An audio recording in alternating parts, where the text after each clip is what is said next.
Okay. We are streaming. We are recording. So many things I have to do now in order to get YouTube working. But I'm getting in the rhythm of it. But yeah. Welcome back. It hasn't been too terribly long. It's only been a couple of days. But yeah, it's going pretty well, all things considered. Let me make one small adjustment before we get started. Also, I get to look... Okay, that doesn't look too terribly bad.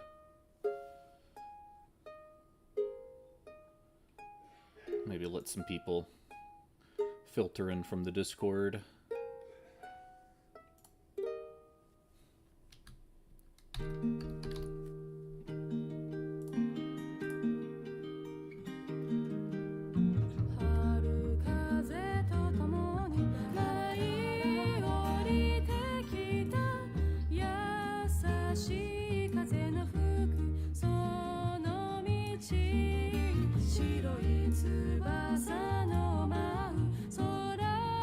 Yeah, it works. The only other thing...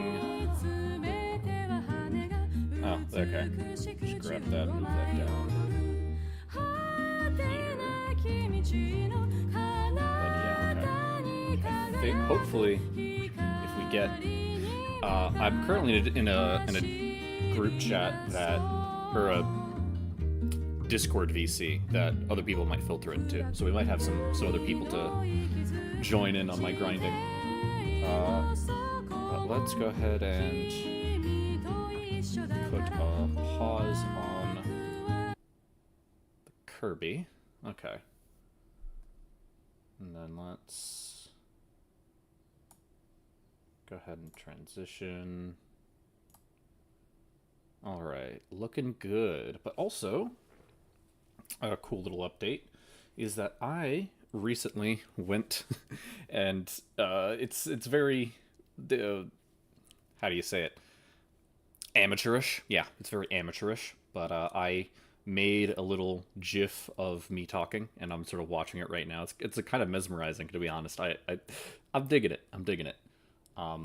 The process of getting this thing transparent was honestly like half the battle, because the software that I found as like a browser-based sort of thing worked great and sort of when making it, and then when trying to export it to a GIF, it was just, it just didn't want to get rid of the background, which obviously doesn't work super well. And so then it's like, okay, so I got to run this thing through a different, website that can try and remove the background, and that was a whole process and a half. So if you see like the tiniest little flicker of green around the night, that's because it was originally a very bright green background that I tried to key out.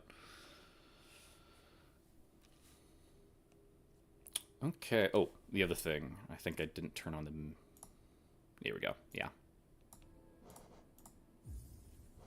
Excellent.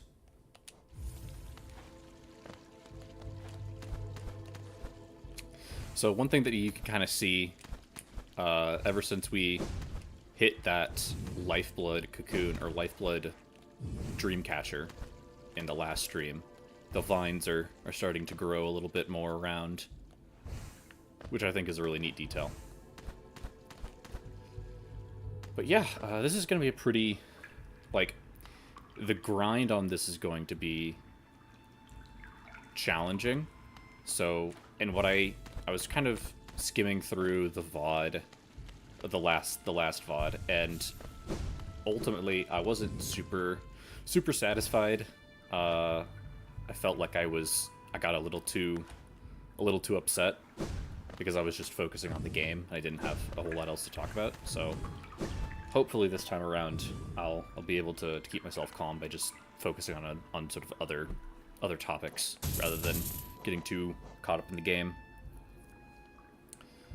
Because, like, my patience with video games, I've tried to get better at it, because when I was young it was miserable, but over time I've kind of come to realize that as long as I have something else to kind of keep my... Oh, that's interesting. Okay. But as long as I have something to keep myself occupied, just mentally, I can handle a lot more frustration. Which, I mean, you know, it's shocking revelation, I know.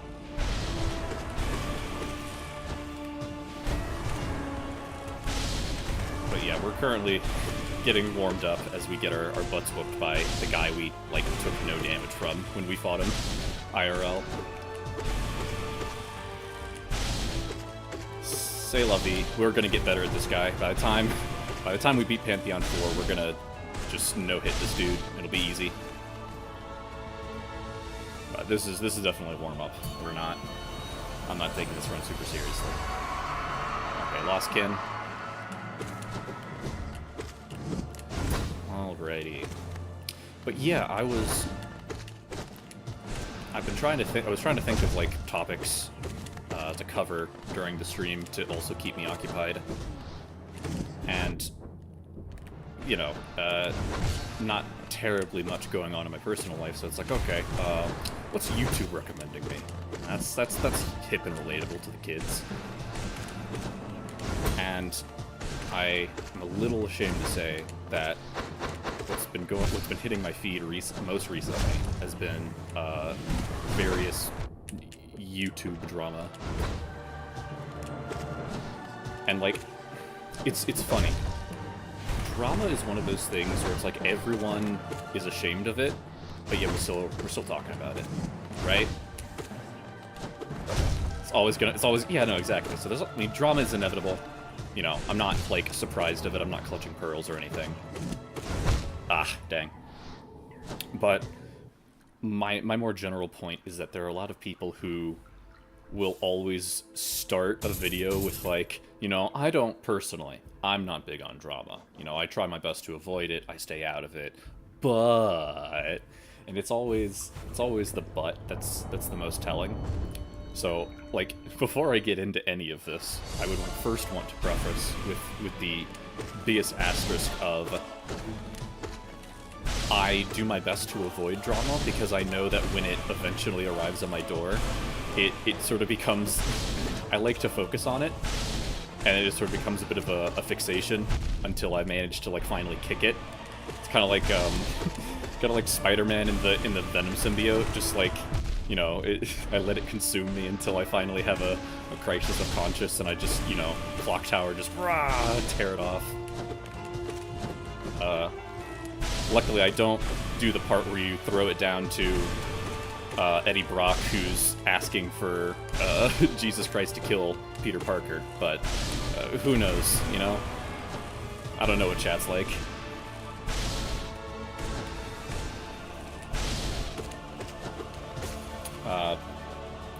But preamble out of the way, I forgot which content creator got to me first, but it was the stuff going on with Stop Killing Games. It was kind of the catalyst. It was Charlie. It was Moist Critical. That's exactly what it was.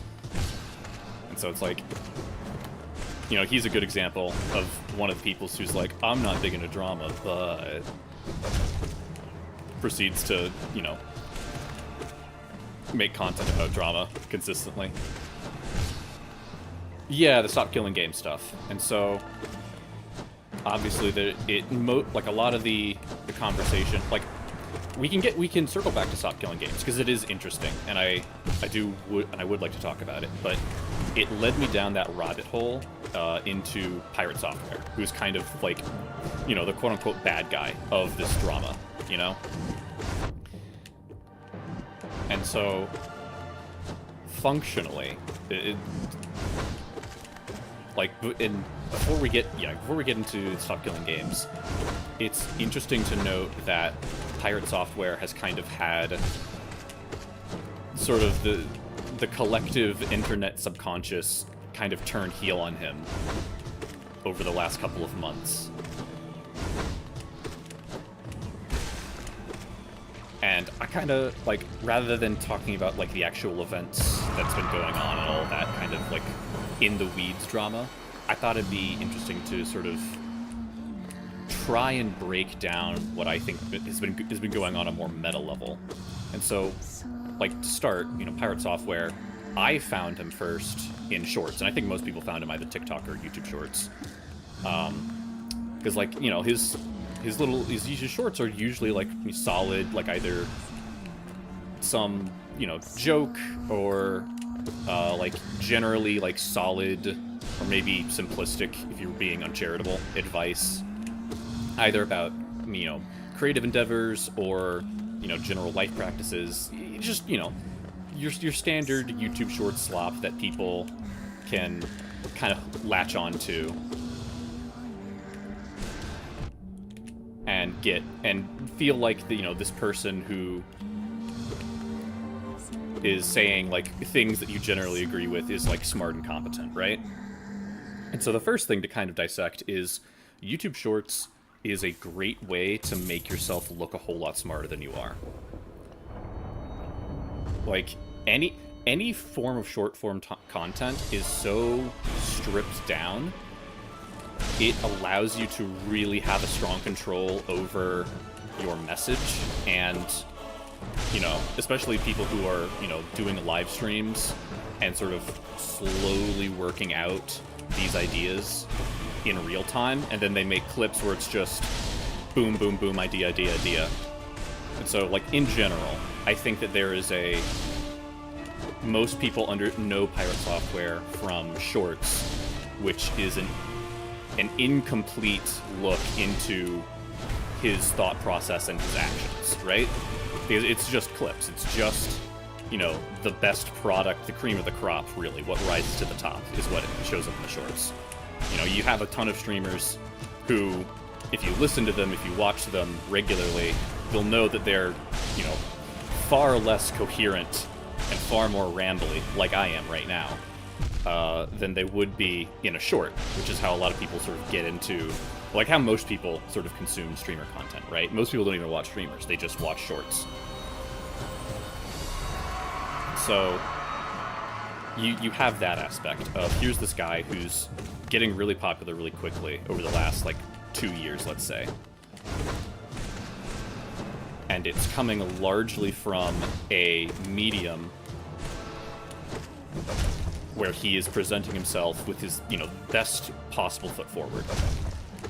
Which therefore means that most people have a pretty positive opinion about him. And this is sort of where the first kind of aspect of the drama kicks in. The juiciest bits of drama, I think, it's a pretty easy formula, are the fallen hero, It's like, here's this person that you thought was cool and good or whatever, but actually they're secretly bad and wrong. And so, if someone's already kind of confirmed to be uncharitable or a scumbag or what, we'll insert pejorative here, then no one's particularly surprised when they act that way.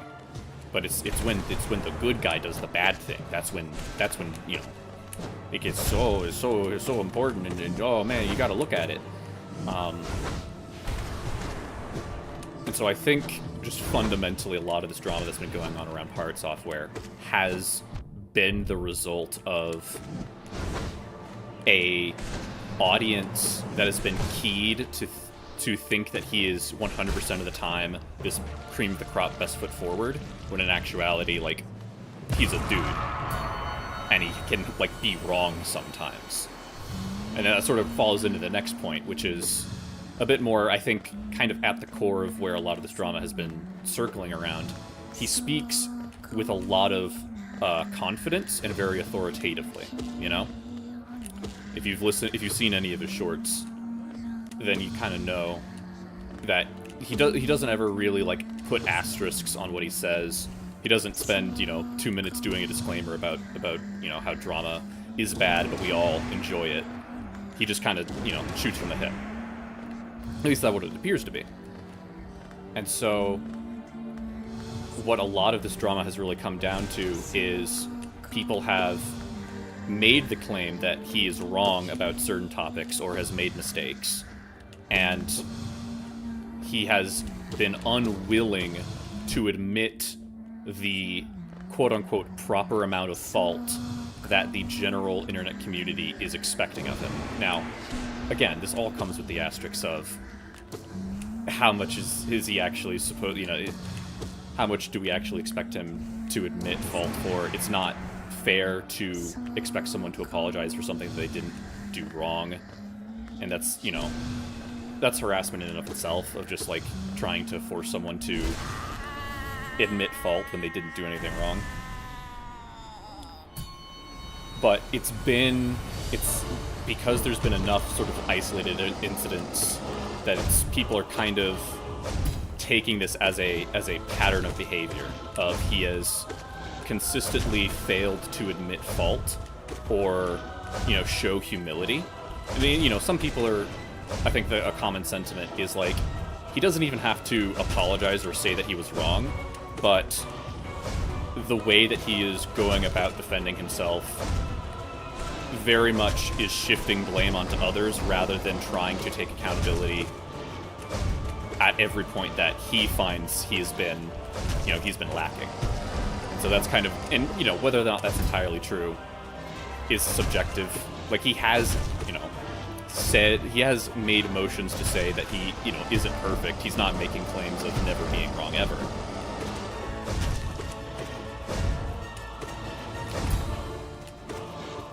But it's just kind of interesting, and this is all sort of greater context. The point that I kind of wanted to get to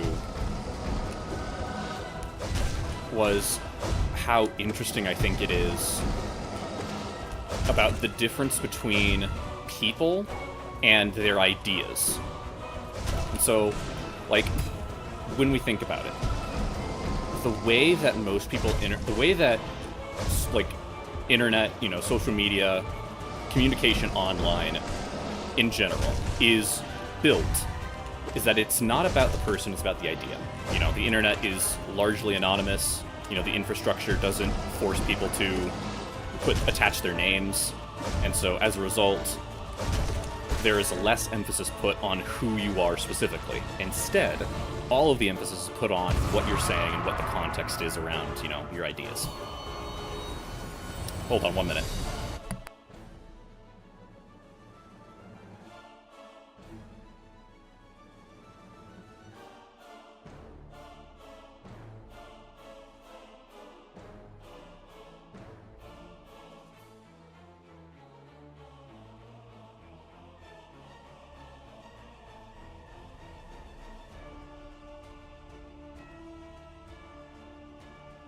Sorry about that.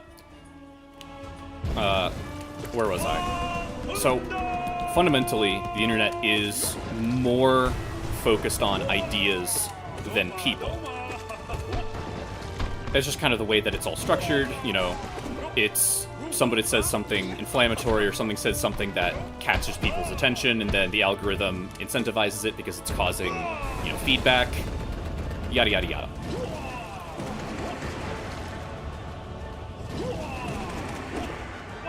But what people are having a hard time, I think, squaring away, and this is, on both sides, both the people on the receiving end of harassment and kind of like negativity and drama and all that kind of junk, and then those that are contributing to it directly. I think that there is an everyone knows that even though the internet is about the spreading of ideas, that there are actors attached to every single idea. Because fundamentally, that's the way humans are designed to interact. We're the basis of our understanding of how socializing works is that it's about people, not necessarily about ideas. And so you have this discrepancy between the system that we're all a part of and the base instinct that we all pursue. As a result, there is a tendency for people to, when they see an idea, one part of their brain goes, this is an idea that is wrong, and this, and I need to correct this mistake that has happened. And I need to, I'm treating this circumstance as a logical discrepancy that needs to be resolved. A a lot of debates, a lot of drama kind of comes down to this person is hypocritical, this person is, you know, insincere, yada yada yada. It's kind of what a lot of drama really is just claims of insincerity or hypocrisy. And that comes from logical inconsistency, rather than necessarily, like, your actions or your behavior. However, even though people are tackling drama via ideas, they also recognize that the best way to attack the idea is to attack the actor behind it. And so you have all of these sort of disconnects between how people would act in the real world and how people act on the internet. All of these sort of contributing factors. And I think ultimately what it builds up to is the reason why people can get so crazy. And I guess I probably should have prefaced, one of the reasons why this drama has kind of caught my attention is just the sheer amount of pushback that Pirate Software has gotten. Like, he, about a month ago or so, he went on a live stream and was kind of being very open about how many people he's had to ban, how many death threats he received, how, like, just the sheer scale of it all, which is absurd. Like, it's crazy how much the dude's been put through. And it's obviously, like, regardless of your opinions on the drama, not proportional to what he actually did or anything that he said. And so the question, you know, then becomes why? Like, how does that happen? And I think one of the major reasons for that is that it's that disconnect between people and ideas. People are treating Pirate Software as a series of ideas, but they are attacking him like he's a person, because they understand that the two are connected. And so they, you know, the structure of the internet gives them the confidence to attack the idea with, you know, reckless abandon. But they go about it in a way that is deeply personal.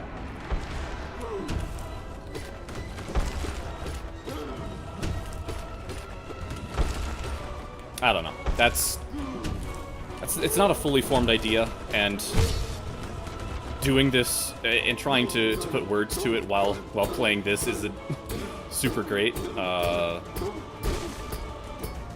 Maybe I probably should have waited until someone else got in the actual Discord call to try and give this pitch, because I'm trying to think back on everything that I said, and it's just a rambling mess. Like, even my brain can't keep up with what I just said.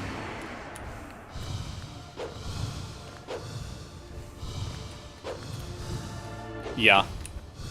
But I don't know. I think it's interesting. I think that, you know, rather than, because ultimately, like, it seems that Pirate Software has been pretty dismissive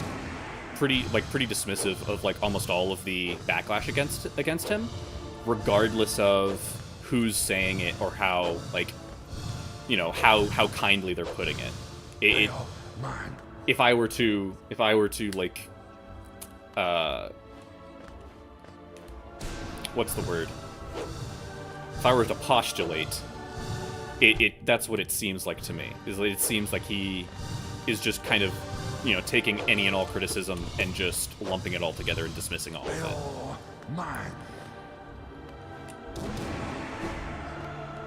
Which is kind of a shame, because on some level, there does seem to be a pattern of behavior.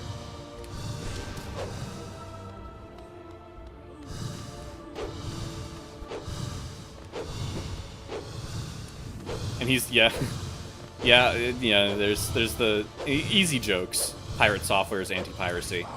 But, like,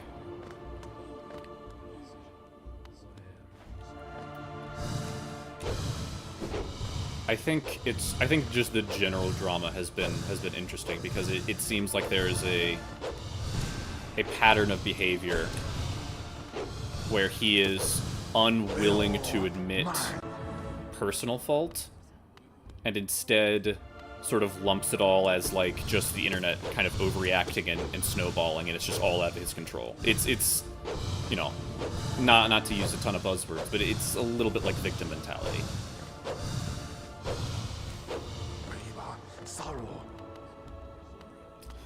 But yeah, I mean, I think it really, like, the reason why the dramas can really kind of come to a head is that this most recent effort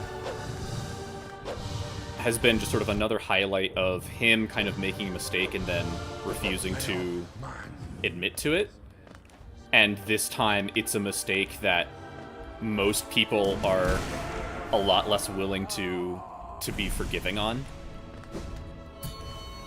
Because the Stop Killing Games initiative, for most people on the internet, feels like a pretty no-brainer, hey guys, consumer rights is a good thing.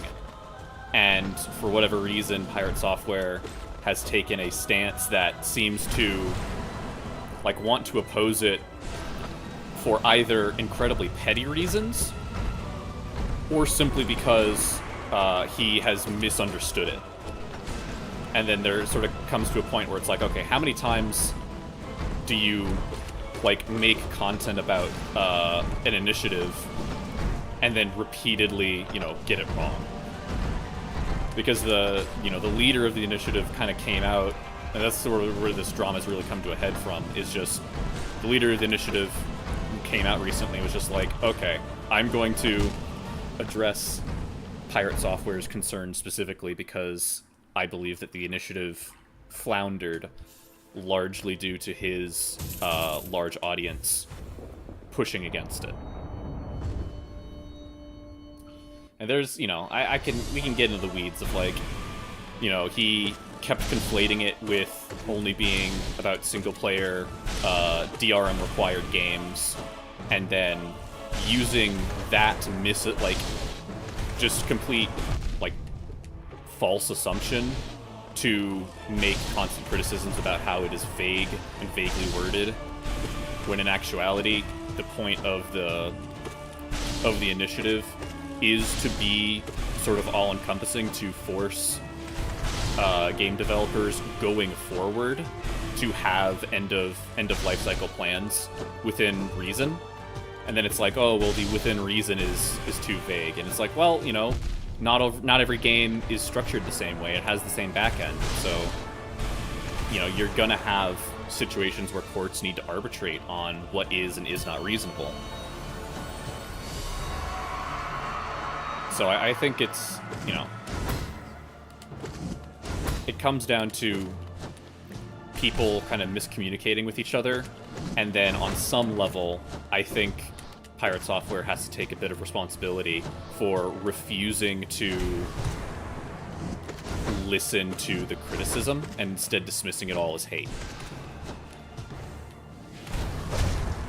And so, on some level, you could argue that he's just simply never admitted fault and will always double down. And, you know, I think that might be a little too overwhelming of a statement. But it's also, at this point, like, between all of the various other dramas with, like, the World of Warcraft stuff, and then apparently allegations that he has faked solving puzzles. I mean, I don't really care about, you know, his particular proclivities. I don't think that's really relevant. It's like it doesn't need to be about that to say that he's wrong and dumb.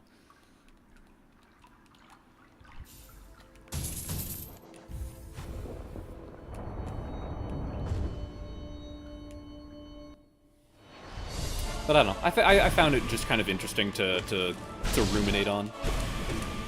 Partially, I think because I have been becoming more, you know, I've been streaming a lot recently. And so I've been kind of reflecting on how I want to interact with the internet landscape and sort of running, you know, fantasy scenarios in my head of how certain things might go down and how I would react to them. It's just fun to pass the time with. Not that I'll probably ever get there, I'll be pretty content if I graduate from Quark celebrity status on Twitch to, like, Proton celebrity status. Like, still subatomic, but, you know, a semi-consistent following. You know, it's just something. Something to keep me going. As long as I have people to talk to, that's kind of the main thing. Doesn't matter if it's 1 or 100 people.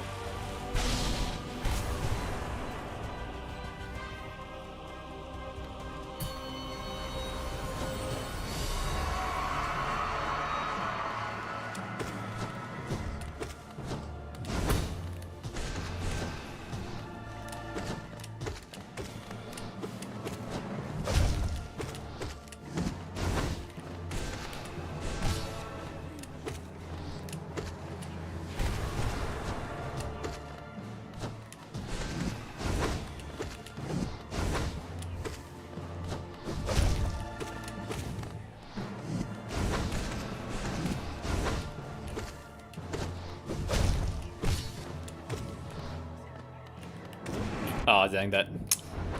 Yeah, I was trying to up hit him there, but it's too small.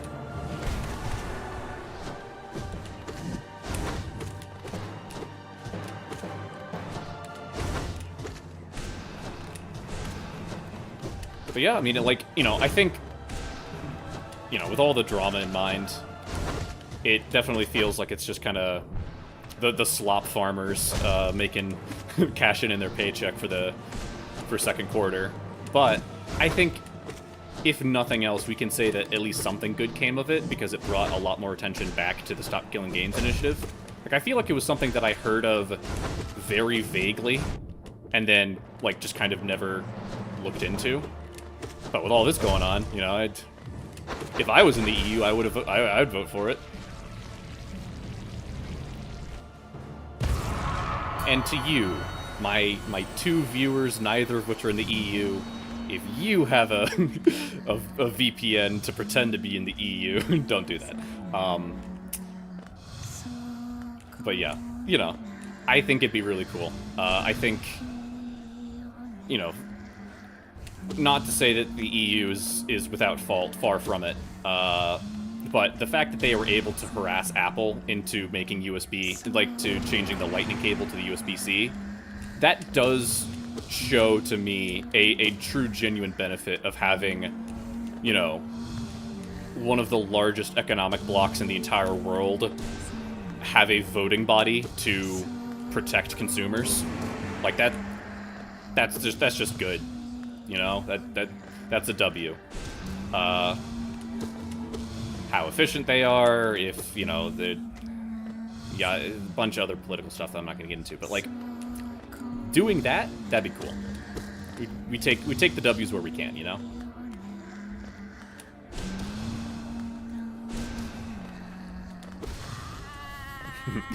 Death by 4 damage, nail hit. We love to see it. Right, yeah, no, that's exactly what I was saying.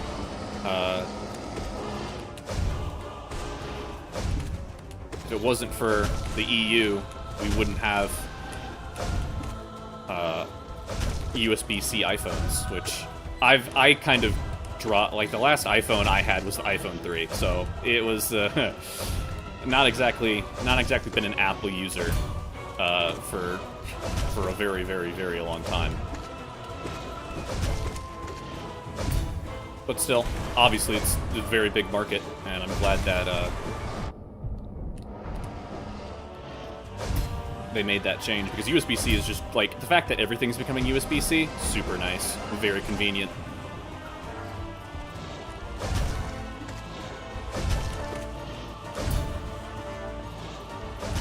Something else I was thinking of, but it's gone now. Down the memory hole.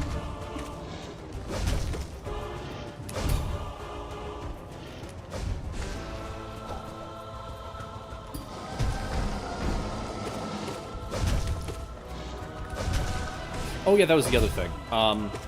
You know, good job on EU for, you know, bullying Apple into changing the charging cable, and then good job on Epic Games, because recently Epic Games they didn't win the lawsuit, but instead a judge, as a result of the lawsuit, ordered... So basically, recap. Fortnite, by Epic Games, was on Apple Store. And, obviously, Fortnite, money printing machine.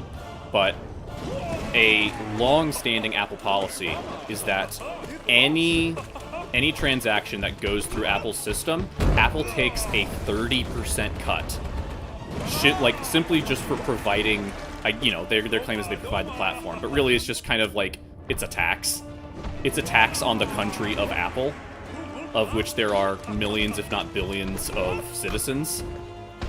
It feels, a little unearned.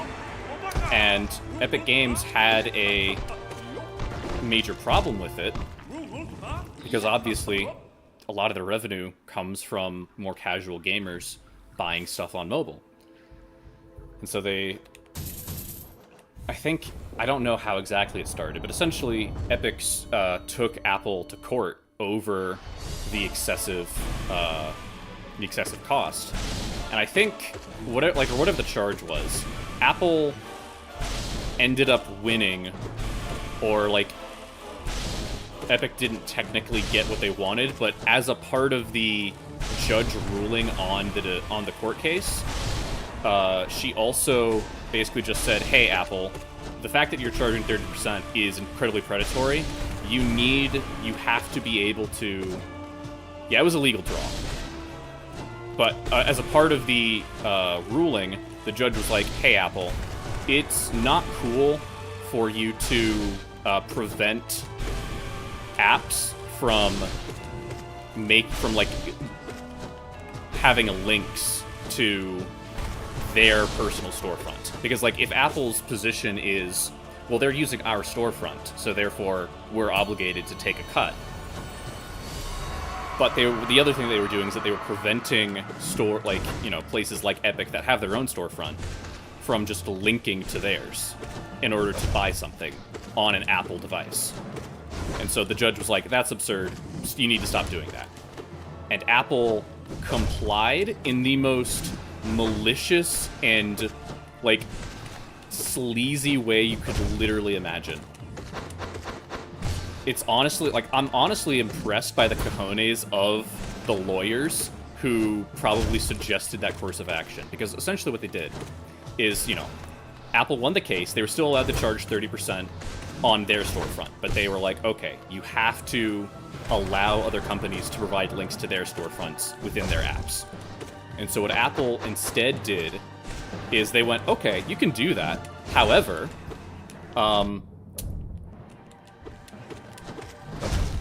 when you link to your storefront, we get to decide how it looks. In order to comply, you need to put all of these warnings and make it look as unappealing as possible. And then, even though you're getting taken to a storefront, we're going to charge that storefront purchase an additional 27%. And so the company, you would get charged on your end, a user would go to Patreon, for example. Patreon has an app. Patreon would link to their storefront. You'd click on it. And then you go to the Patreon storefront, and then Patreon would be charged an additional 27% as a part of the purchase. So Apple was basically just stealing money from people, even though there was no infrastructure that they could claim they were using. It's kind of just disgusting. It's just straight up disgusting. Absolutely absurd. And so recently, a judge, the same judge, kind of made an acknowledgement of hey, you're doing all of this crap. This needs to stop right now, or we're coming back to court, and this time you're facing criminal charges. And so, the next day, Apple reversed all of their policies.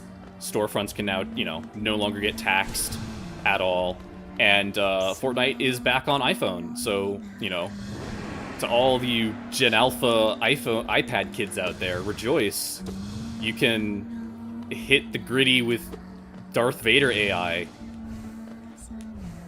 Yeah.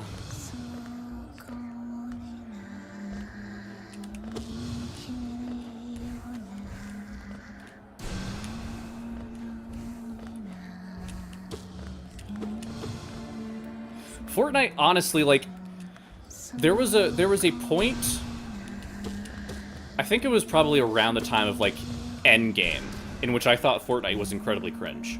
Because it's like, okay, here's this, you know, survival, like, zombie shooter game with a battle royale mode that's just paying a ton of money to get all these brands to get skins for them. Okay, you know, this feels incredibly like how do you do, fellow kids, and that around 2019.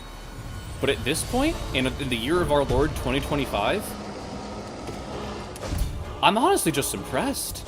Like, truly, I don't even have any resentment towards them anymore. It's now just the game where you can have, you know, Naruto, Son Goku, and LeBron James and Darth Vader all in a squad doing dumb, like, internet dances. And I have to, like, that's just too absurd to hate. What else is there to say except, yeah, that's the game where you can have, you know, Darth Vader hit the gritty on people.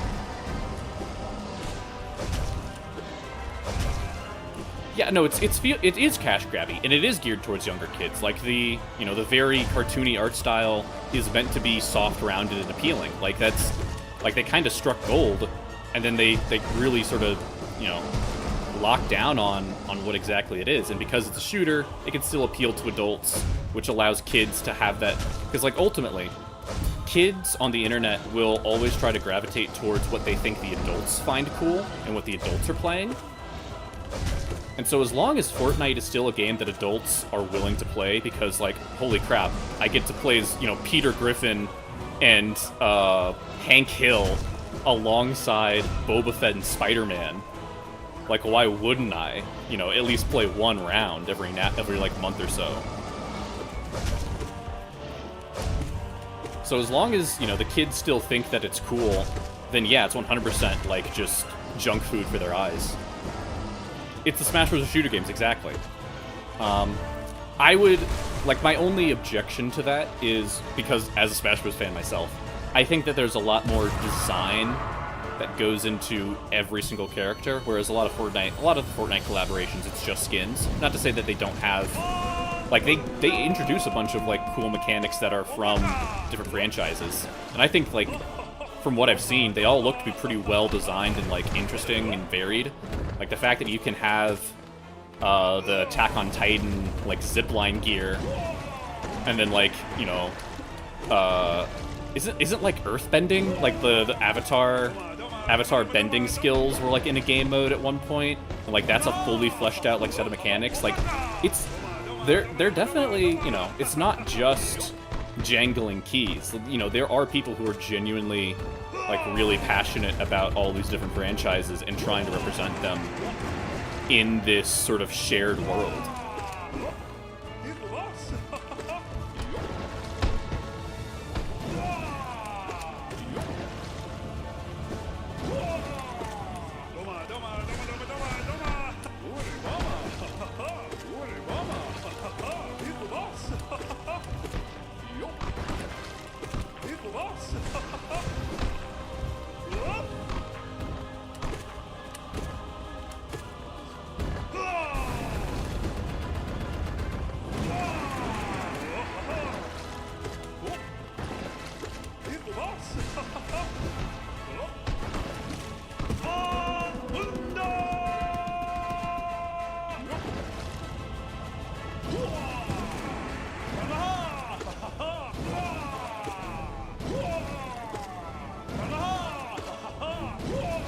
But yeah, I've never really, like, I've never played Fortnite myself. I've seen enough about it to kind of get internet osmosis opinions. It's the same thing with Team Fortress 2. Never played Team Fortress 2. I know a concerning amount about that game. Just because I think a lot of, like, TF2 content creators are like, they make good stuff, you know? They're fun. Uncle Dane, Soundsmith, probably my two favorite. I would put Lazy Purple higher if he made content. One day we'll get how it feels to play the medic one day.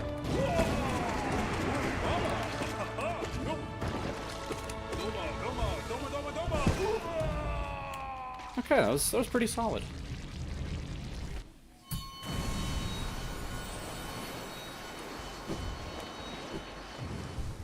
Okay, I'm thinking. I know what we're kind of going up against. Oh, wait, I messed up. Okay, we're not going to do that. Well, what I was going to say was, I think I might want to switch off of Spell Twister and instead go to Sharp Shadow. But, oops, the way benches work is I would lose those 3 lifeblood that I just picked up. So, we're kind of stuck with our rollout. Oh well. Oh boy, I just stood there.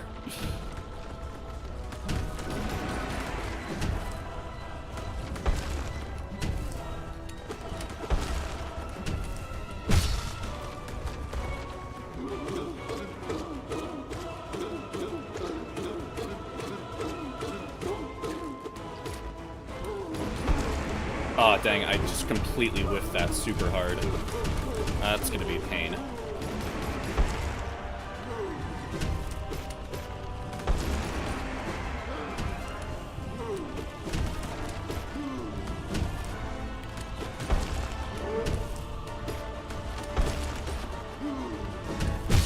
Okay.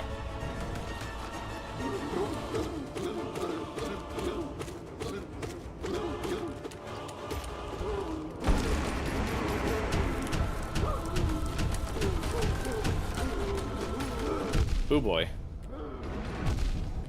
Well, that didn't end well. I lost way too much health.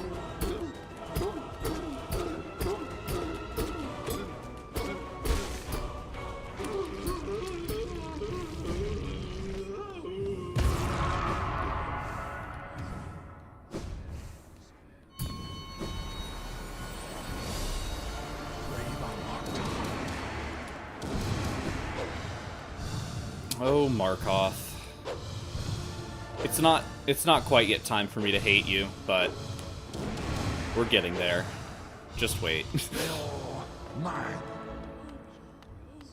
I doubt we'll be able to tonight get to the proof of why everyone who's made it this deep into the game hates Markoth, but we're getting there. We'll get there probably next stream, hopefully.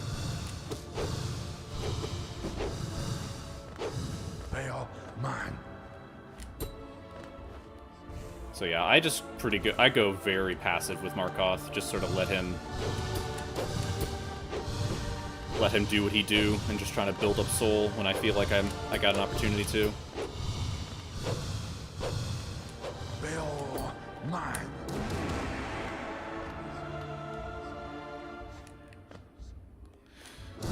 I feel like, I'll tell you what, when this run ends, because I'm probably not going to make it I'm probably not going to go the distance, but after I fail, I will take a detour to show exactly what I'm talking about when I say how much I hate Markoth. Because it's not terribly complicated. Like, fundamentally, this boss does not change. The attack, like, the moves don't change, you know, his AI doesn't change. Nothing about him really changes. Except for one thing. One singular thing.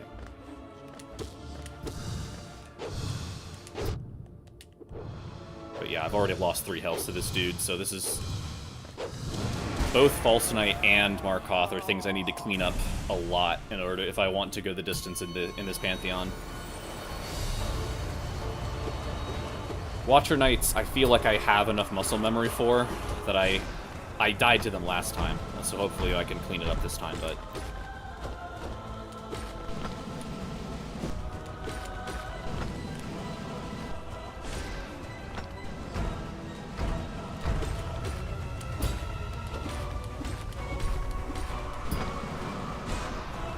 So one thing that I learned relatively recently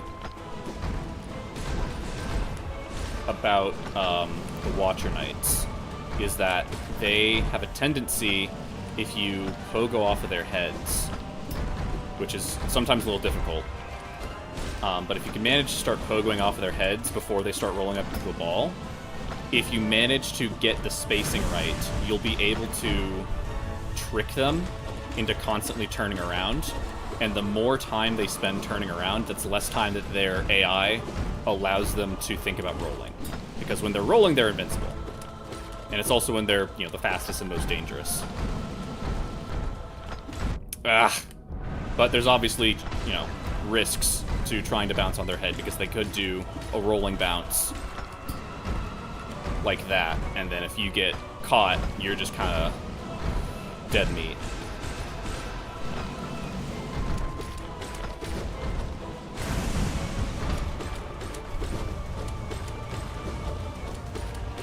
One thing that I might also think about changing is I've been using Mark of Pride a lot, just because it's standard, it's easy, and I am very comfortable with it.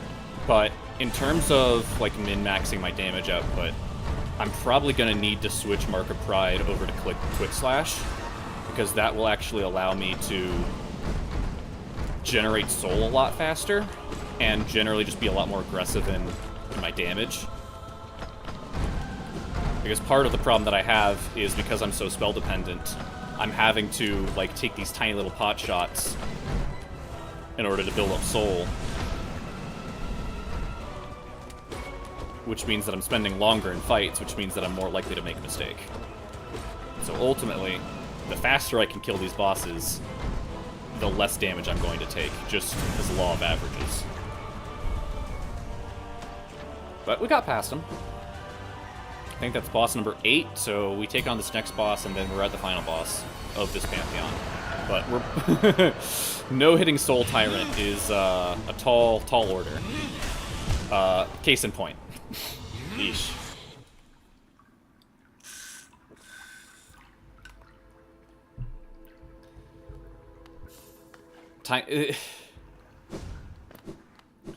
If you're talking about my nail swings, they don't do so much damage. In that Pantheon, they're doing 4 damage. And the bosses have, like, upwards of thousands of health, like 1,000 health, generally. So, okay, for Markoth, what loadout do I even want to bring to this guy? I think Spell Twisters kind of makes sense, and then, honestly, this is, ironically, this is probably the best loadout for Markoth specifically. Here he is. Dreamborn God of Meditation and Isolation. So, what we've been fighting in Pantheon 4 is the attuned version. The attuned version is just the standard boss in a pretty relaxed arena. When we get to the next Pantheon, we will still be fighting all the bosses in their generally attuned forms. However, their battle arenas will be from their ascended form. So let me just show you what ascended Markoth battle arena looks like. They removed the floor. So here's a boss that is all about getting surrounded by daggers coming from all possible directions. And they go, hey, you know what's a good idea? Let's remove the one thing that would be helpful to dodging attacks that come from all directions. So you're doing most of your dodging in this arena in the air, in which you have very limited resources to maneuver. You have a double jump and you have a dash. And then beyond that, you are falling. So this boss sucks so bad. And obviously in Ascended form, he deals double damage, has more health. So like, Ascended Markoth is a pain. Radiant Markoth is one of the hardest Radiant bosses in the game, period. Like, I loathe Markoth. Not because of his boss, not because of his AI, not because of any of that. Because of the arena you are forced to fight him in, if you want to complete the hard, like, you know, the most highest of high challenges in this game. You are forced to fight him in an arena that is so stacked against you. It is comical. He graduates from a, like, ultimately forgettable late game boss to hell incarnate. I despise Markoth. And again, it's just... And part of the reason why I hate him so much is that he shouldn't be that hard. But they made one change. And that change is to remove my platforms in my platformer. And I can't forgive Team Cherry for that. I will never forgive Team Cherry for that. They can take 16 years making Silk Song for all I care. They can take 100. I will never forgive them. It will never compare to the amount of just vile and pettiness I have towards the Ascended Markoth Battle Arena.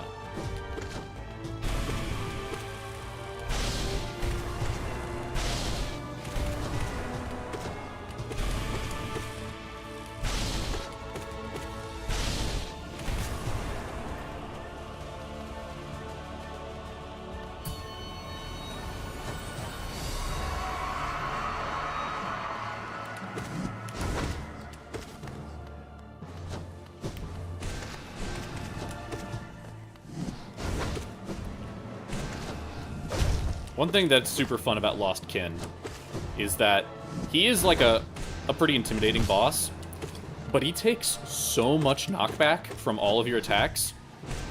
The dude just eats double hits from Fireball like it's breakfast. Because like he gets pushed back from the effect of the Fireball as the Fireball is still moving in that direction, meaning he just eats so much damage. Like, it turns what is otherwise a pretty, like, not necessarily frantic, but a very quick boss. All of his attacks are very quick, and he can throw you off with his sort of jumps and feints. But, yeah, no, just like that. I mean... Ah!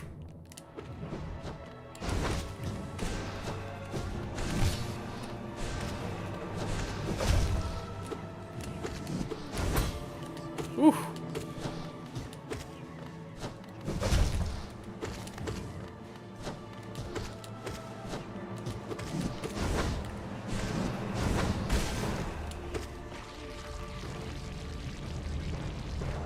Okay, so we're not doing super hot. 4 masks going to the next 3 bosses. But we can adapt.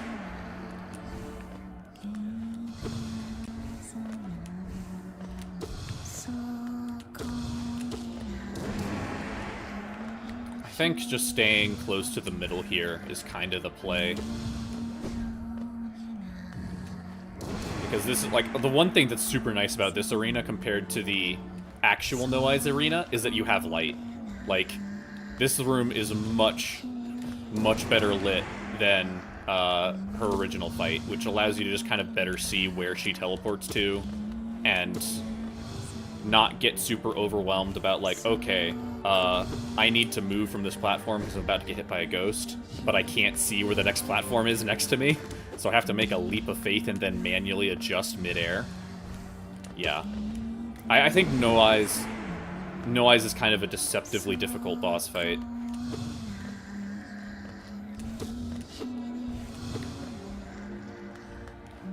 And I think if you sleep on her, then you'll lose damage that you really shouldn't.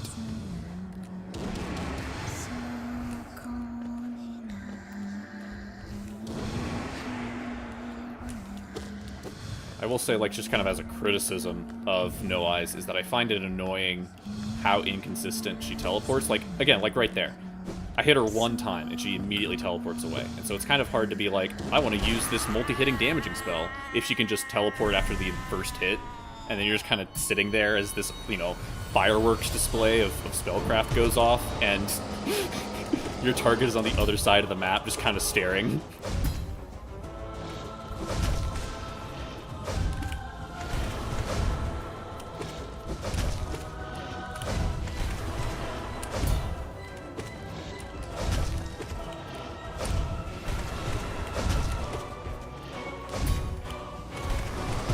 Oh boy. So yeah, it feels like Traitor Lord is definitely like the boss fight that really wants you to Shade Cloak all the time. Because his primary moves are like, oh, you just dash into him instead of away. But because he can just kind of whip out that barrier of projectile at any given point, I do my best to save my dash until he does that, because he can just kind of pull it out.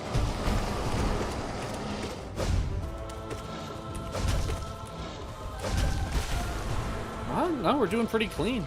No damage on No Eyes and Traitor Lord. Dance on, dance on, dance on.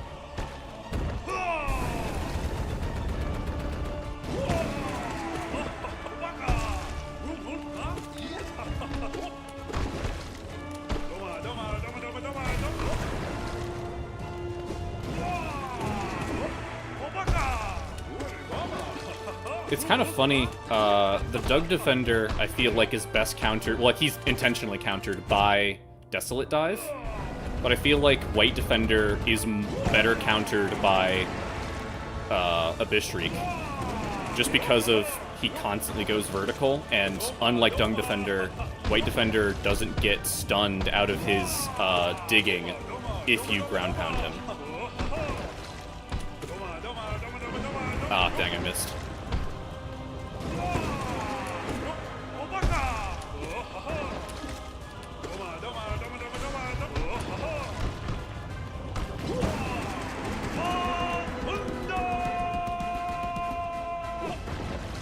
Yeah, after he finishes beating his chest, if you're right next to him, or like if you're facing him, you immediately want to dash, because he will go into a dive, and that animation does shift him forward just close enough for him to kind of get in your face. Oh boy, that was close.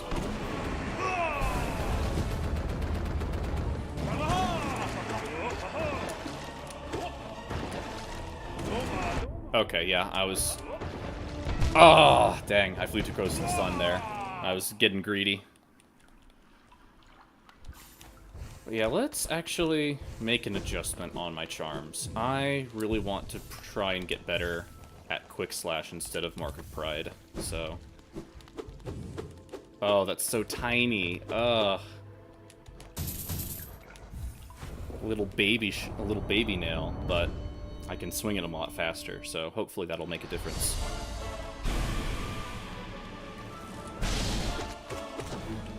I'm gonna have to get used to the timing again, because I've gotten too used to the timing of no Quick Slash, and I'm gonna have to reteach my thumb that I can press the button a lot faster.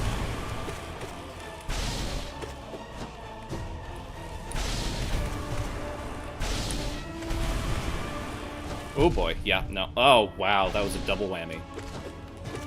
Got knocked back into the spikes on the... Okay. I think I'm gonna have to stop, like... The problem with this Guardian guy is...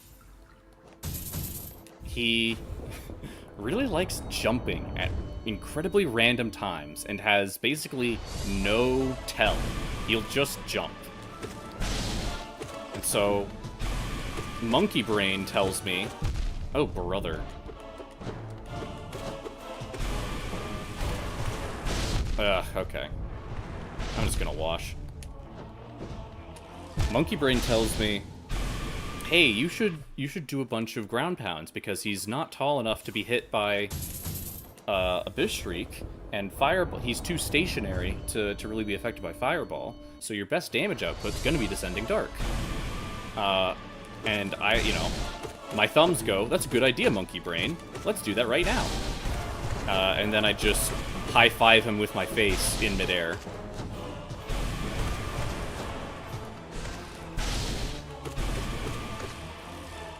So I think if I just stay grounded, I'm gonna do a lot better.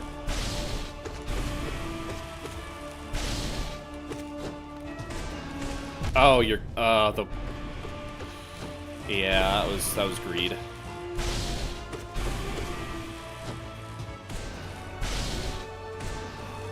Oof! Giving myself a shit haircut there.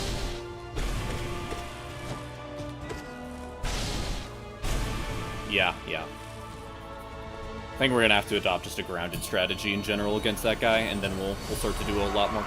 We'll be a lot more consistent against him because, again, like his attacks aren't hard to dodge, but if you get lazy and you get complacent, he does 2 damage, and so that's just a lot of health to lose from the first boss.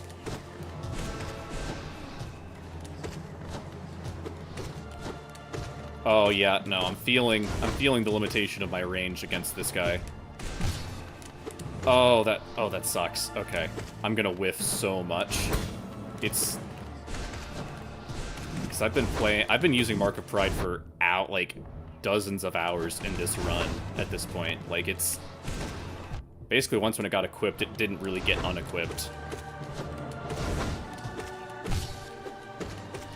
Because it's a good charm, man, but it's just not Quick Slash. That's... Honestly, you could say that about a lot of charms. It's like, yeah, it's a good charm, but it costs 3 notches, and it's also not Quick Slash, so can't equip it.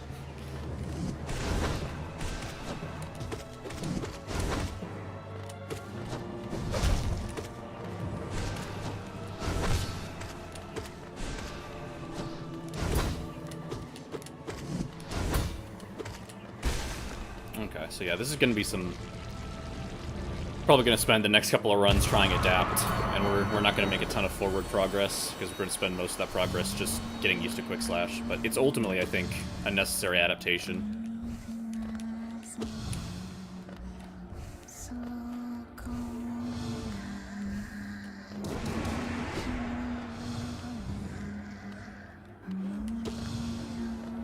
But yeah, against someone like No Eyes, I definitely prefer Mark of Pride over Quick Slash in this instance, but it's not a game, it's not, you know, run ending.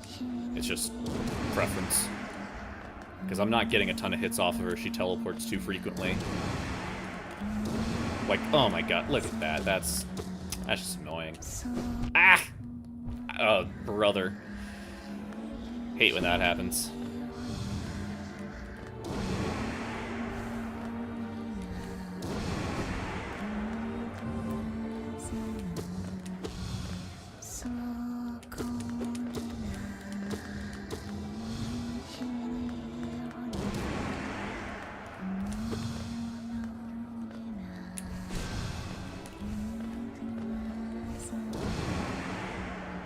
Ugh.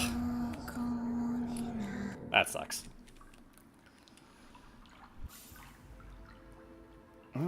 Hold on. Let me adjust my settings here. There we go.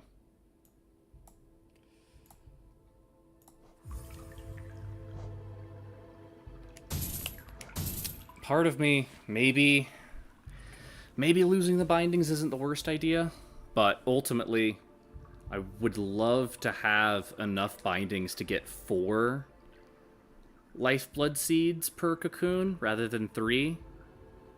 And if I get 2 bindings here, I could try and just throw my head against the wall against one of the earlier Pantheons to get the other 2 bindings. We're gonna keep trying this. I think at a certain point in the night we're going to lose our patience and resort to abandoning the bindings. But for right now, we'll keep them on.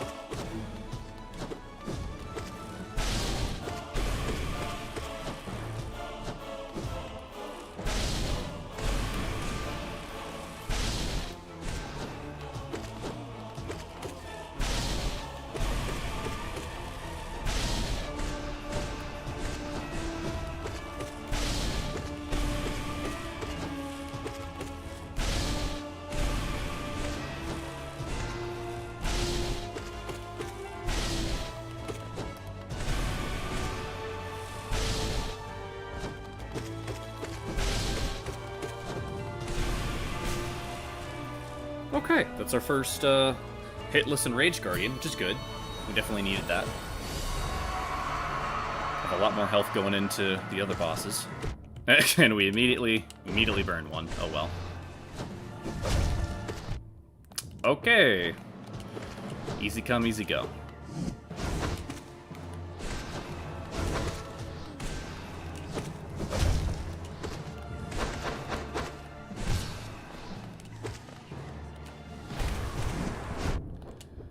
Oh, brother.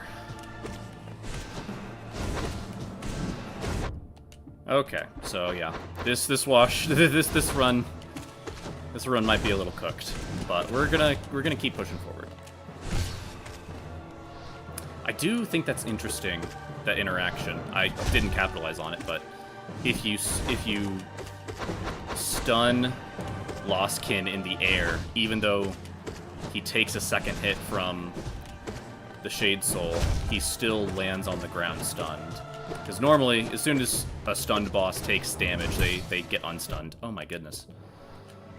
That dude just flew in the exact wrong direction that I thought he would, and I just bumped into him like a dummy.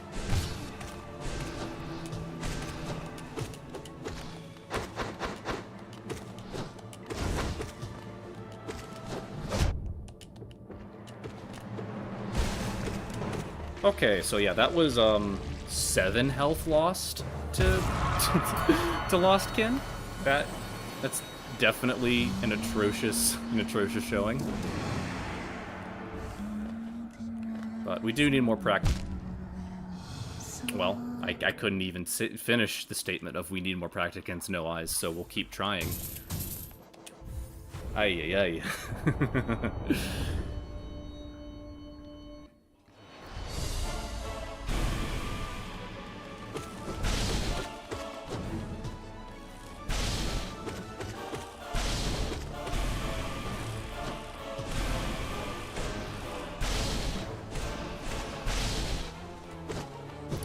Oh, this dude's just jumping from one side of the map to the other, making me walk all the way over.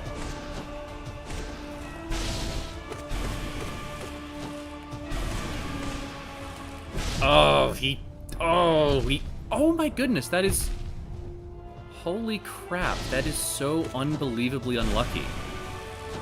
Okay, so let's walk that through again.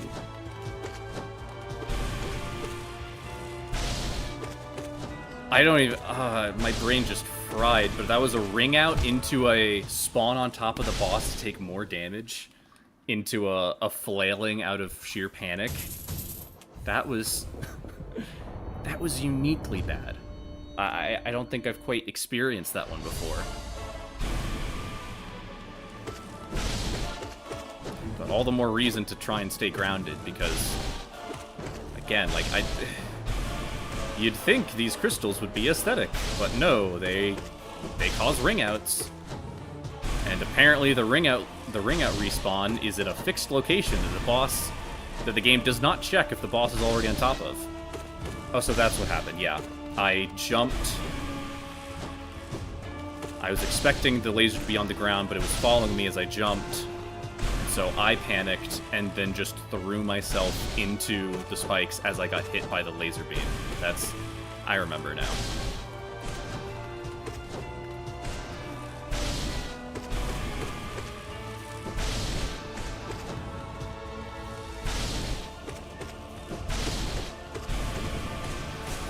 Oh, that was close.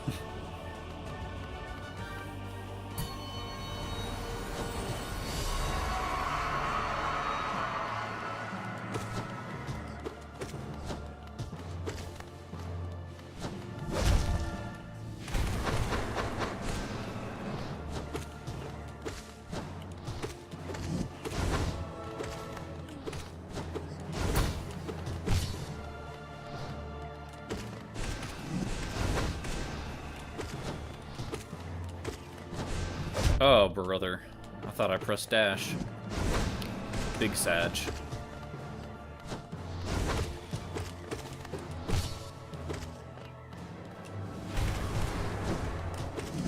Ah, I panicked. I should have just... I tried to just run, like, walk away from him slowly when that don't work. You gotta ole him. Ole. Oh, he totally baited me.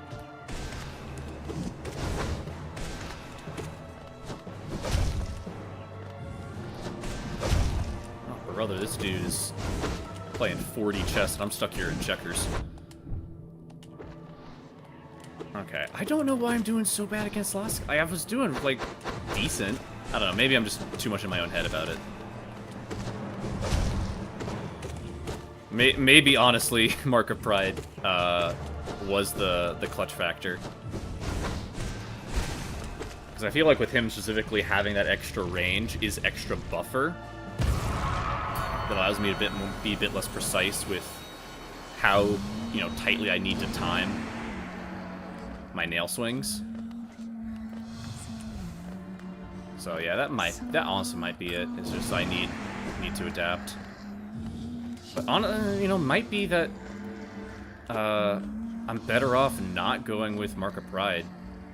Like Mark of Pride is Quick Slash I think is a little bit better for Enraged Guardian, but like that's 100% skill issue. I can manage to no hit Enraged Guardian if I even without Quick Slash. But a lot of these bosses, Lost Kin, No Eyes, Trader Lord doesn't really benefit that much from Quick Slash. Not that I've gotten to him with Quick Slash yet, which isn't a great sign.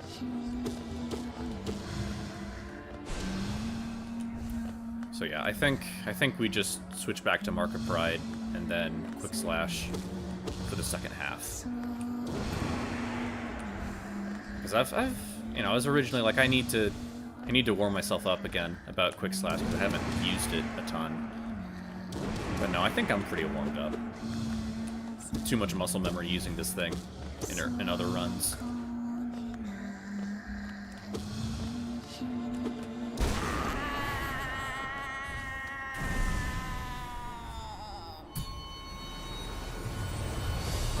Okay.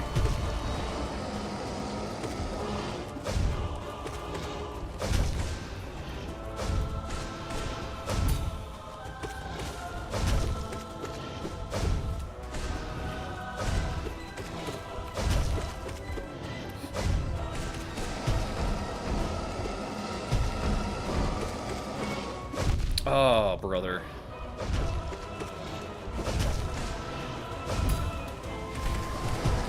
Oh boy.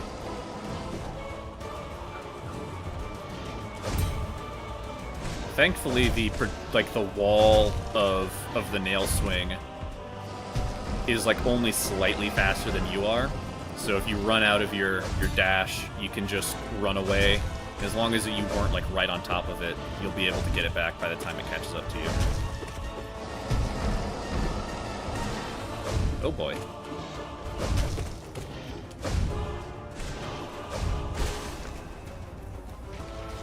Okay, so I've already forgotten who boss number 5 is. I don't know why. Oh, right, it's White Defender. Okay, so yeah.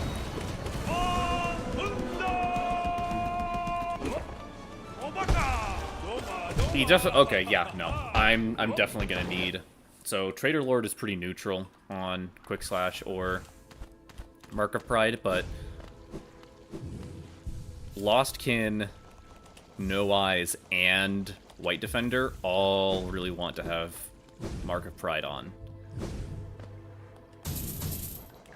And that just really sort of comes down to... And what might be... What's an even more weird and volatile combo that I might try at some point is to ditch Shaman Stone and instead just go Mark of Pride and Quick Slash. Because ultimately, while yes, Shaman Stone is increasing the damage of my spells by 33%, which is a pretty significant amount when spells already do a good amount of damage. But that's just sort of it. Like, they already do decent damage. So maybe I need to prioritize building up Soul very quickly and very safely. And then just kind of let my spells work for themselves, rather than investing so much into my spells that the actual process of getting to be able to cast spells is my stopping point. That's not a terrible idea, and we can try it.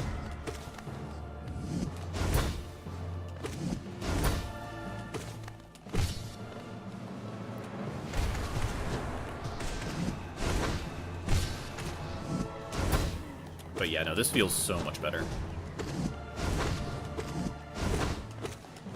Just being able to swat ghosts from farther away, being able to parry him with less preciseness. Like, yeah, Mark of Pride is goated. I've definitely done successful runs without it, or like swapping it out for long nail, but I think it's better to work with my muscle memory than against it at this point, and I've spent this entire run with Mark of Pride, so why fight it now?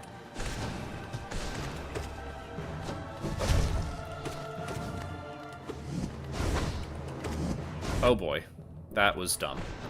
I got intimidated by the balloons. Just let myself get hit there.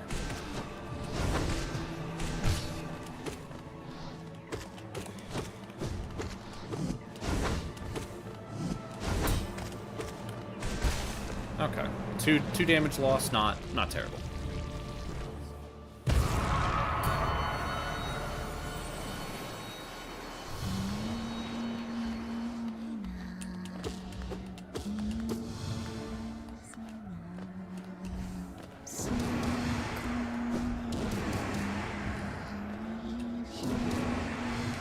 Oh boy.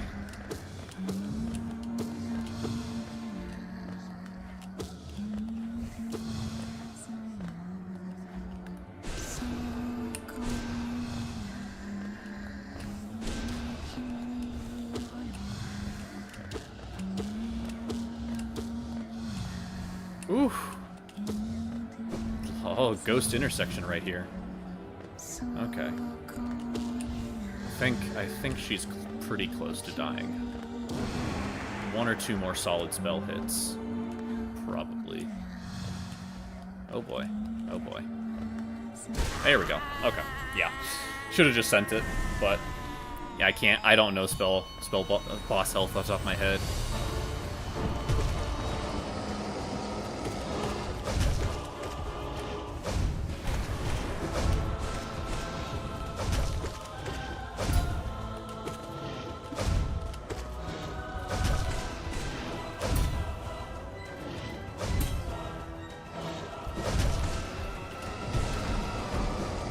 Oh, the most dangerous attack of all, walking forward.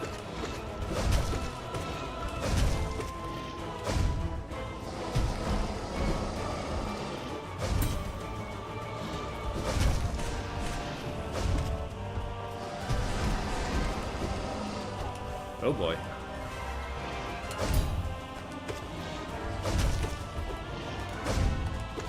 Yeah, so like I feel like I'm getting, like, I don't think I've gotten hit by them yet, but I'm getting thrown off by his claw projectiles.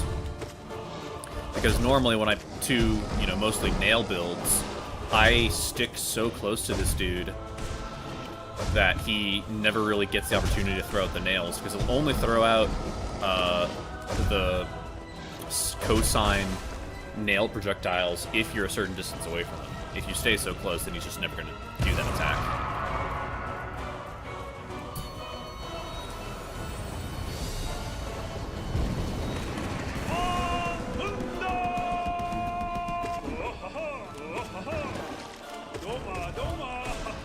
Ah. Should have seen that one coming.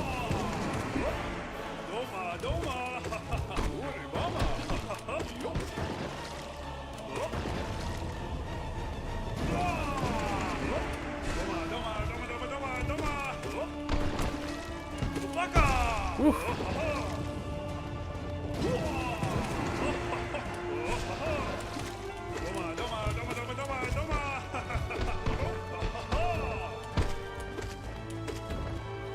Oh, I thought I hit him away. Okay, it's all good.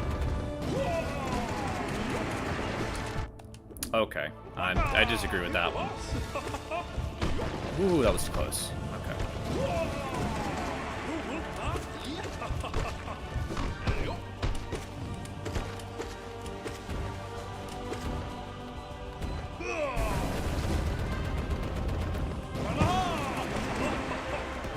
There you go. Go into phase 2.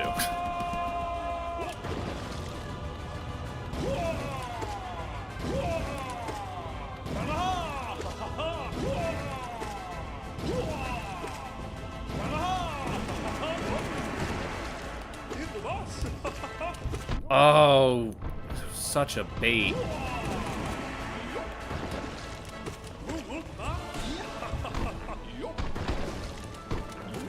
Like, honestly, I think it's impressive to design bouncy balls that are varied enough to create enough circumstances in which, like, they just kind of hit you in the back like that. Because that takes some geometry in order to program, you know? But we made it past him, so we get a break. We're gonna equip our quick slash first, and then pick up... do we go... Okay, who's after this? It's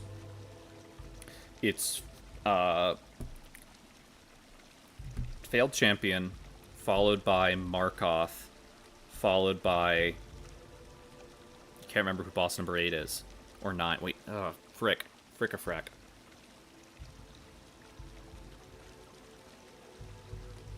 Boss number 9 is Soul Tyrant. Can't remember who boss number 8 is. Can't be that difficult if they didn't leave that much of an impression, but also I feel like I lost a run to them. But I feel like in general...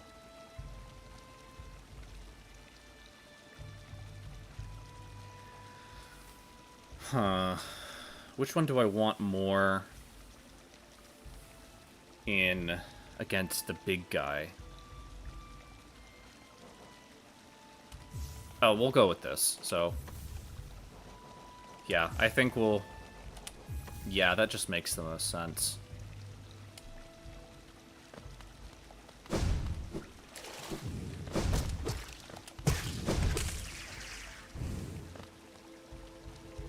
Wait a second, I lost one? Did one fall in the water? Oh, that's so disappointing. Because I was supposed to get 3, but I only got 2. That sucks. Oh, right, I have a longer dash. Okay. Just need to be aware of that.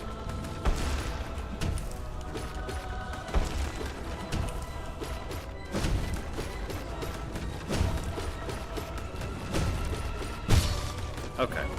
We're chilling, we're chilling.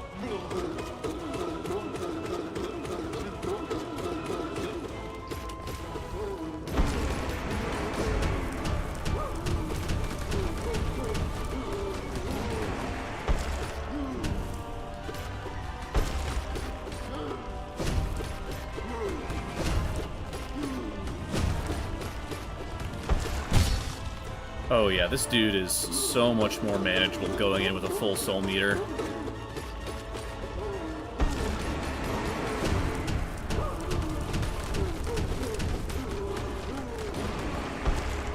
Okay, that was only like 1 hit, so...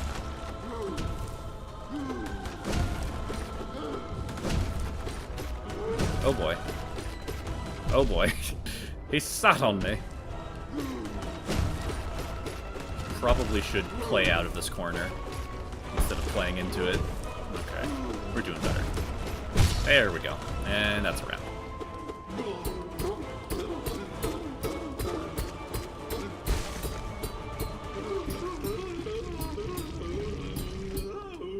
Thank you. Alright, Markoth. Let's dance.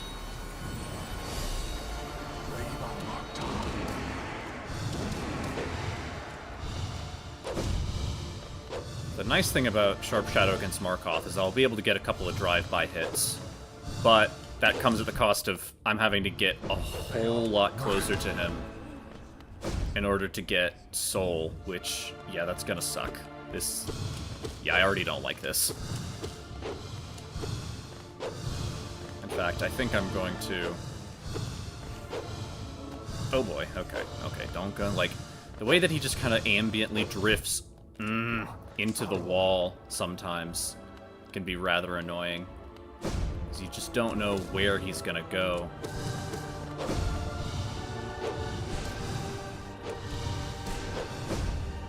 Okay, so now he's on phase 2. And daggers get faster.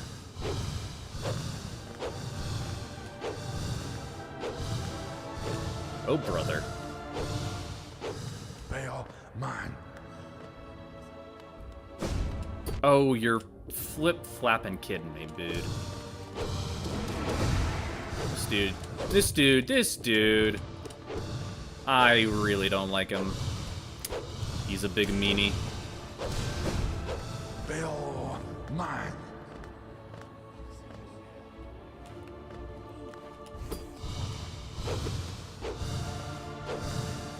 Yeah, no, okay. I might have to get rid of... I hate doing it, but I might have to get rid of Shaman Stone. Because I'm not sure I am willing to put up with dealing with Markov without having to be able... Without my good poking tool. Like, I'm getting so unbelievably... And he just dies right that.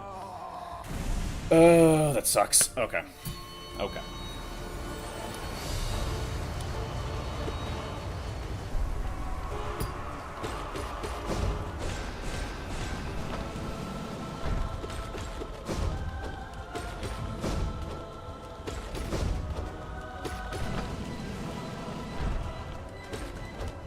Oh, you're flip-flapping kidding me, dude.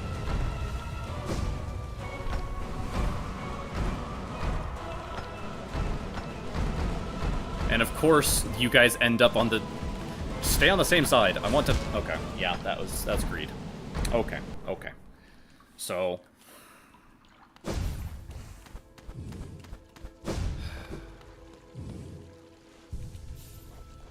Sharp Shadow's nice. It's nice for dealing with failed champion, but I don't think it's necessary. I think Spell Twister takes priority, and I think we go for full nail.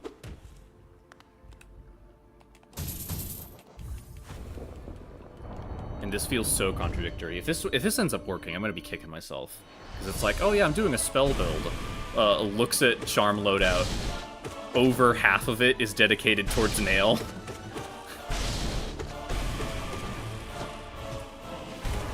Yeah, I'm doing a spell build, looks inside, no spells.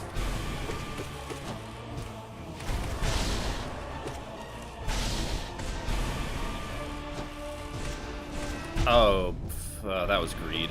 Pure greed. Okay, we're gonna call this a wash.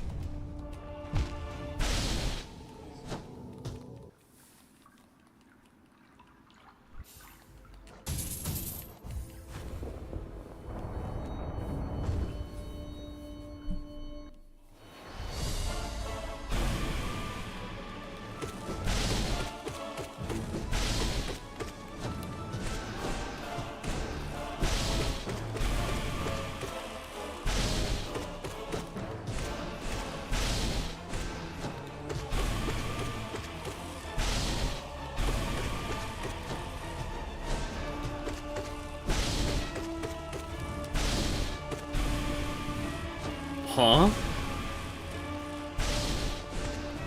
Brother, you don't just drop that without an explanation.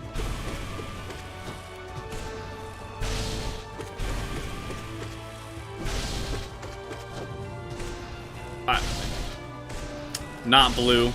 Argument invalid.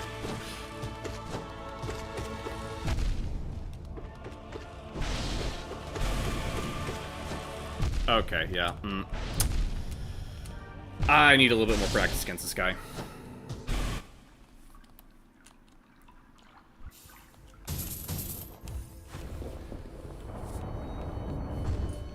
But I'm actually kind of liking how this feels. I'm doing absolutely pitiful damage, and I think... Oh, you're kidding me. Yeah. This is I'm starting to develop that bad habit again of dying way too early. Because I can go the distance with losing one health, but it's also like, I don't... If I take damage in the first 5 seconds, is it worth the extra, like, minute of cautious play and extra stress for the rest of the run compared to just washing and starting over?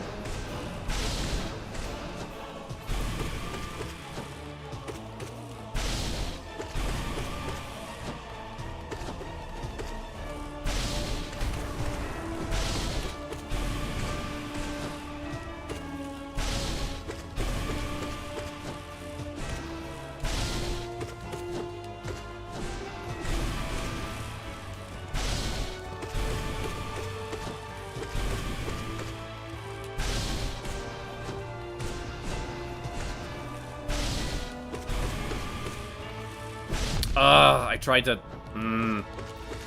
Felt like I was in a Kobayashi Maru there, and I just tried to find some way to get out of it, and I chose the weirdest possible workaround.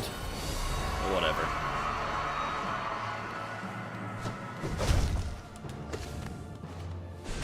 Oh, fricka-frack, man. I hate those long jumps, because, like, the time he spends in the air is the exact same regardless of how much distance he travels. So, like,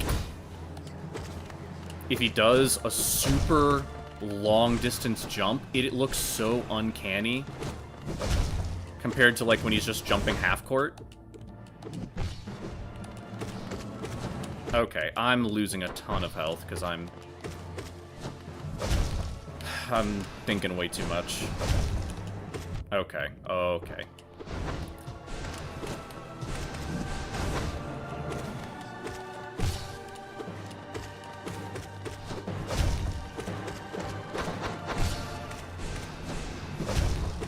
I think that there's a new stress that's just purely mental, and I need to kind of let it die, is I'm ruining my own rhythm because, like, because Quick Slash allows me to hit so often, and because Mark of Pride allows me to get multiple Quick Slashes really fast,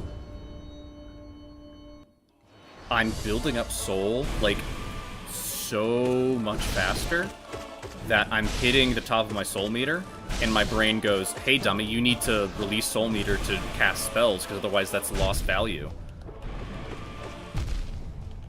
And as a consequence, my brain is spending more time looking at the top left of the screen where nothing is going on, and instead I'm just getting dumb hits. I'm getting hit for really, very, very dumb reasons. This is just like, apologies. I think we've truly found the part of the stream where I'm just gonna be beating my head against a wall, and it's gonna look like I'm making no progress whatsoever. And then I'm gonna have a breakthrough, like, get to the final boss and then just take no damage. Like, I can't believe I managed to do no damage run against Sly. That was kind of crazy. Oh, brother. That was greed.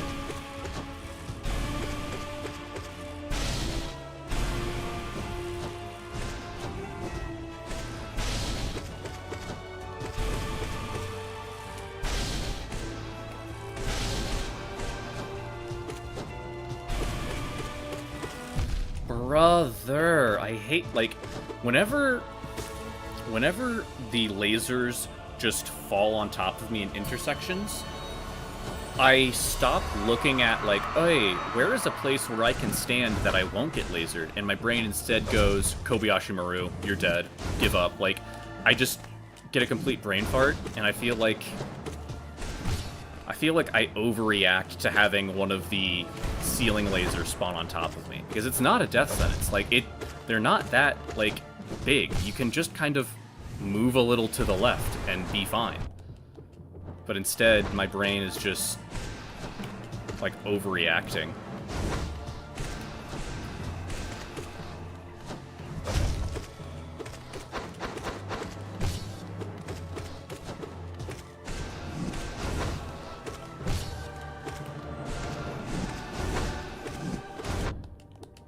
I did not expect him to just do immediately two lunges in a row. He does that, and I need to adopt that into my mental bank of things he is capable of doing. But like, it's just so often he has a breath in between attacks. It's weird when he does do that.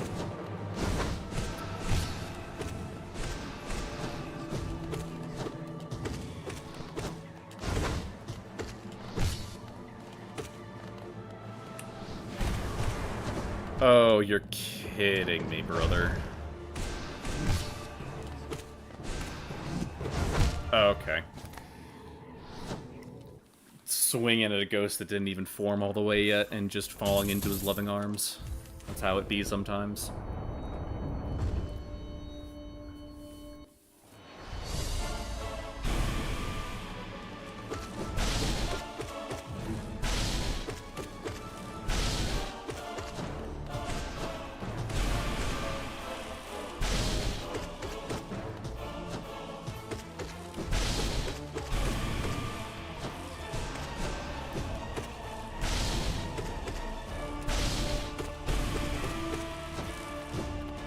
You're kidding. Oh, that's so frustrating.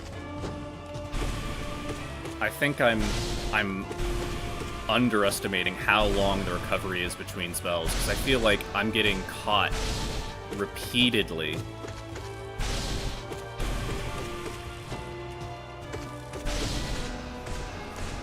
Oh, brother, this stinks. Like, I don't know why I'm reacting so slow to those. Like, do they come out faster? Like, is there some kind of, like, weird animation cancel thing going on that my brain just isn't quite processing? I'm not sure why whenever I go to... Okay. Whenever I go to cast a spell, it feels like his laser attack just gets faster. Oh, that took so... And then, like, in that... It took him 8 years for that laser to fire. I think it's all in my head. It's probably just all in my head.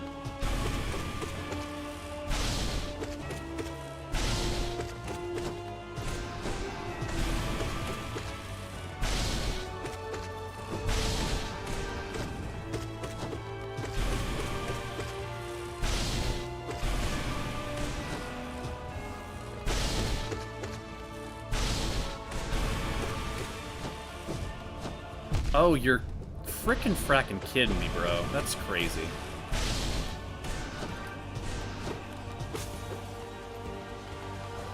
Ay, ay, ay, ay, ay.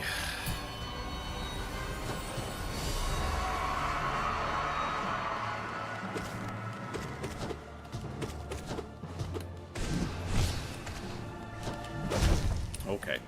Heard the chink sound, like you were getting stunned, and then you get double hit, and then get unstunned.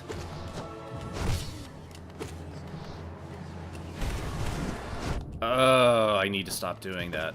Oh my goodness. You're... Oh, come on. The last frame of my invincibility doesn't save me?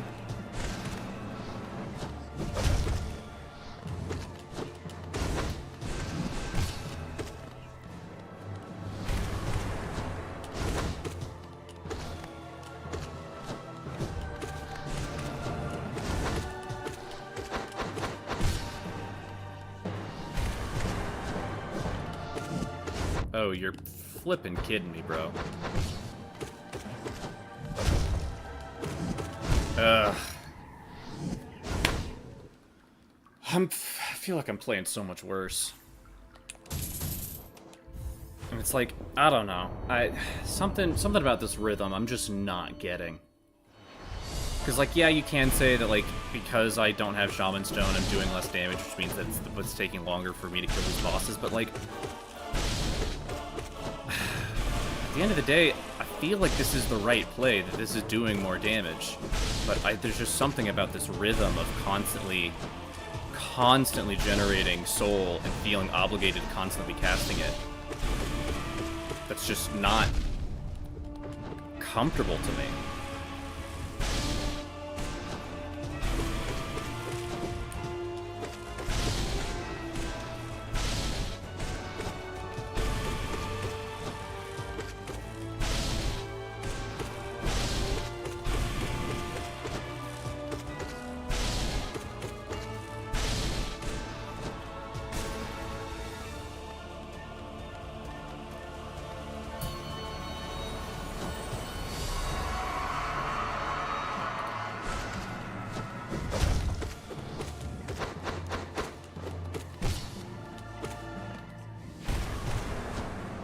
Ah, why did I do that? I should have just double jumped.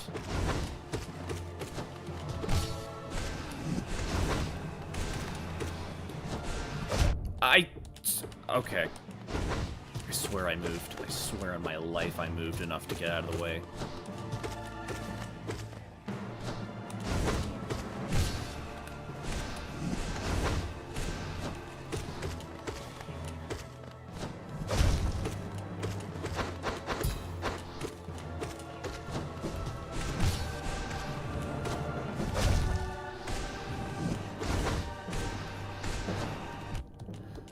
Oh, brother.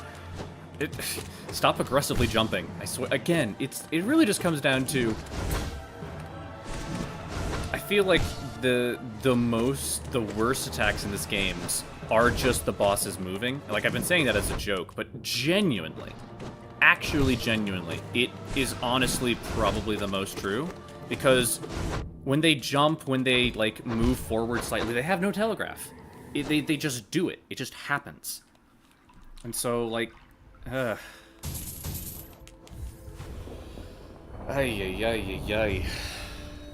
I feel like I'm gonna have to go back to Shaman Stone. Like, something in this is just not cooking correctly.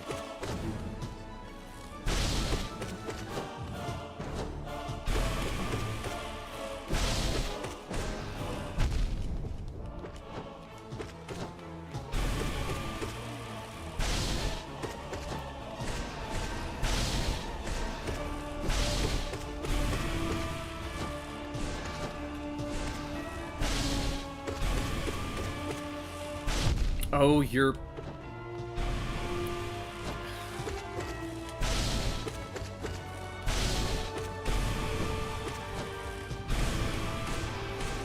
I jumped. Okay.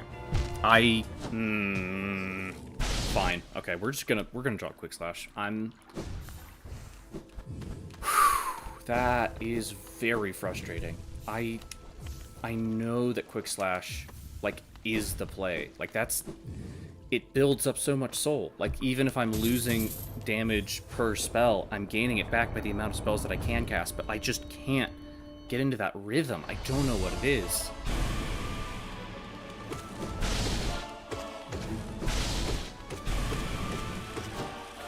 You're... okay. Maybe I'm just washed. Maybe I'm just...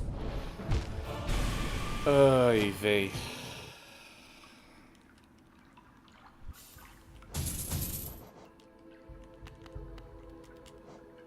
Okay, what am I doing?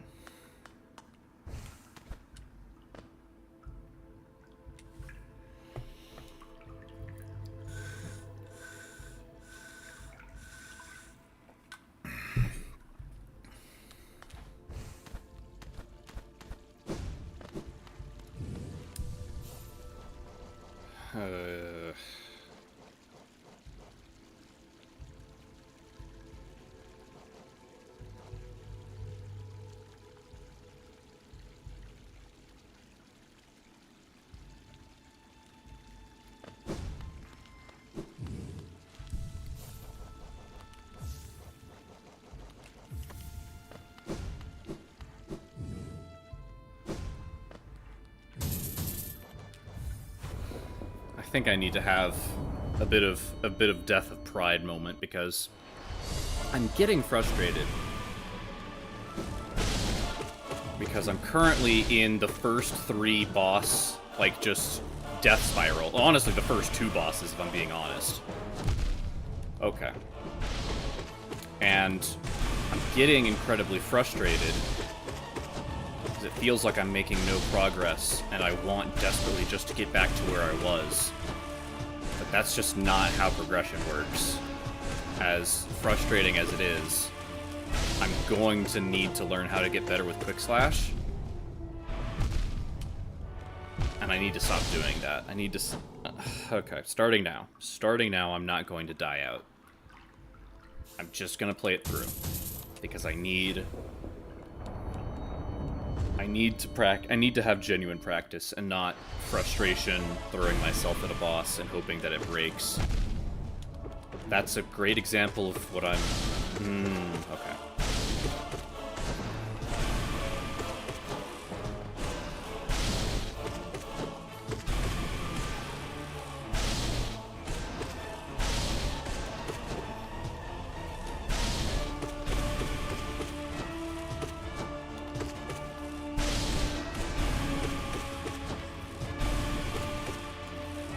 Okay, okay. I think I have an idea, which actually seems to be working kind of well, and I just need to get a little better at it. But rather than using double jumps or any weird stuff to try and wait... Oh, that works. Oh, that actually is clean. Okay, okay. That's strats. Okay.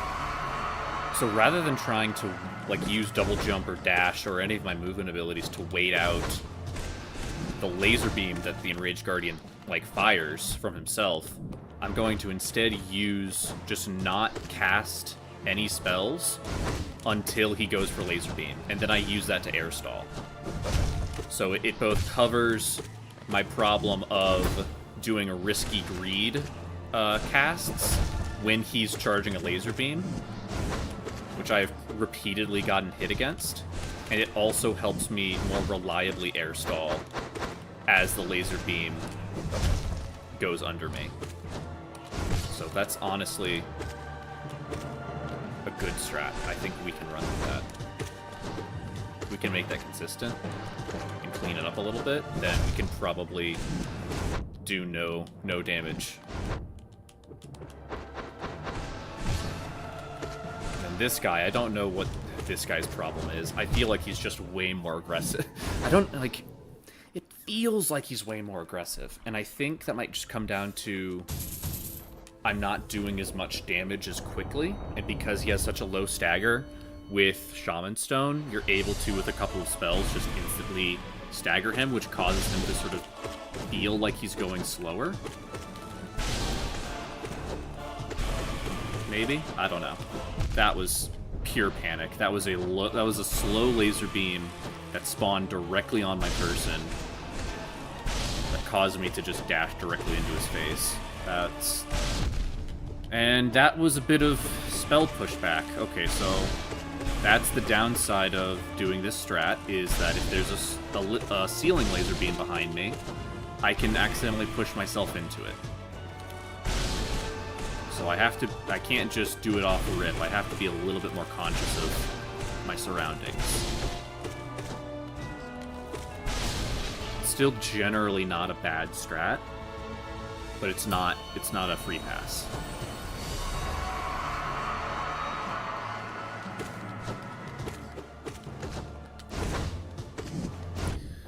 Again, that just crazy aggression for, like, just off rip. I don't know.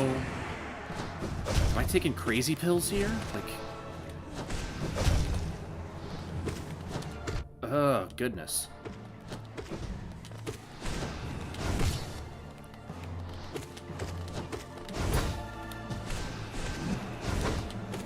Maybe... Okay.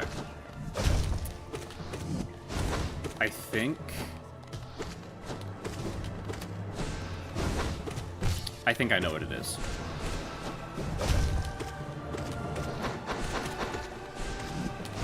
So again, one thing that I was concerned about is because this feels so familiar to my normal nail build, that my brain would treat just going in and pressing attack a bunch of times as optimal, when that's not the case. I'm doing this to collect soul. And so I think what's happening is my brain is defaulting to crazy aggression Lostkin strats, which work if your nail does enough damage to stagger him quickly, and you also have steady body, so that you're constantly just pushing forward against him. But because I don't have steady body, and because my nail does stinky poo-poo baby damage, I need to actually take the slow, methodical strat that no quick slash forced me to have.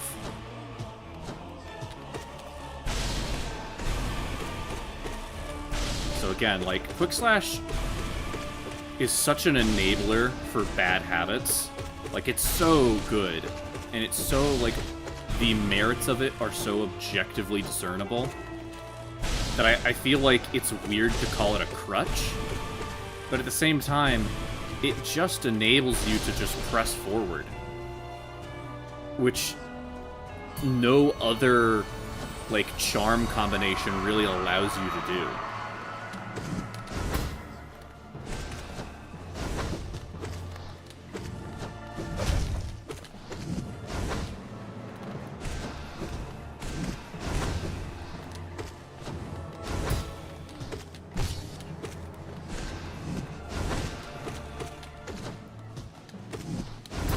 Okay, see, we're taking this a lot slower. We're not trying to go for, like, multi-hits against the kin. Instead, we're just getting one hit off of them to keep soul high and just spamming fireballs, and we're doing a whole lot better. We're keeping him at arm's length, and we're doing... Yeah, no, this feels much better.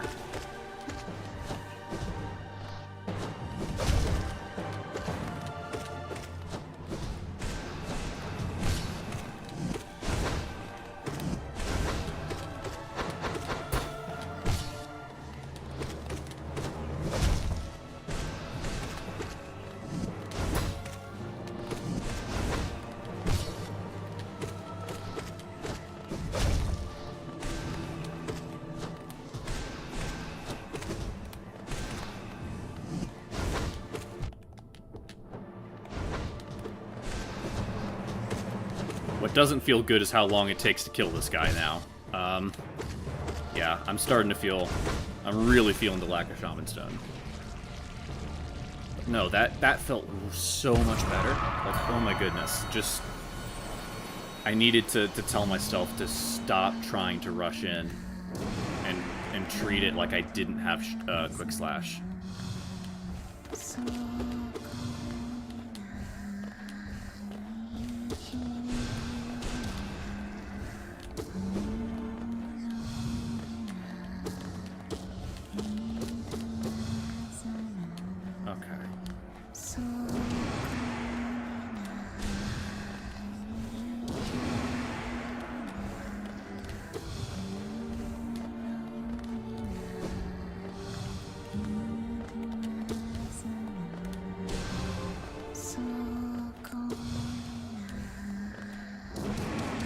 Oh, that's a clean 4-hit of Abyss Shriek. We'd love to see it.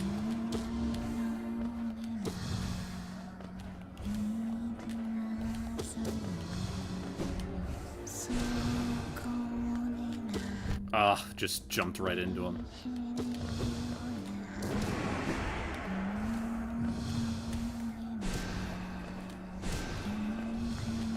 Okay, surely you die soon, right? Okay, my patience is getting a little thin here, and I'm playing worse because of it, because I'm expecting her to die soon, but that's just not how it works. She dies when she dies. I say right before she's, like, probably, like, 5 health away or something. Whatever.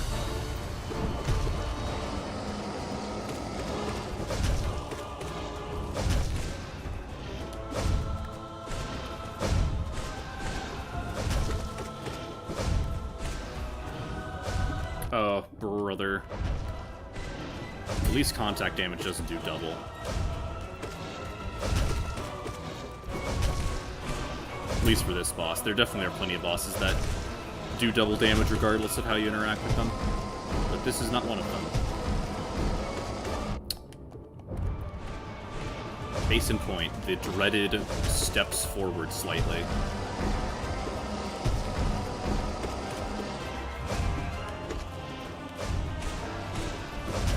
I will say that is kind of like one of my biggest knocks against this game, is just contact damage. I don't think generally suits this game's combat style. Like, they make it work. But there are some bosses that really exemplify just how frustrating contact damage can be when you're trying to manage so many other attacks. It just feels like their existence, if not, like, because there's just no like telegraph for them moving forward, which with contact damage is the equivalent of an attack. So it's just an attack that you can't react to, and you have to give a lot of extra respect and space that you just have to learn. To me, it's just like a sheer forced learning gap, and if you don't learn it, then you're just kind of, shit out of luck. I don't know. Why did my brain default to, oh, it's just the rising dung piles, not the wall of dung, whatever.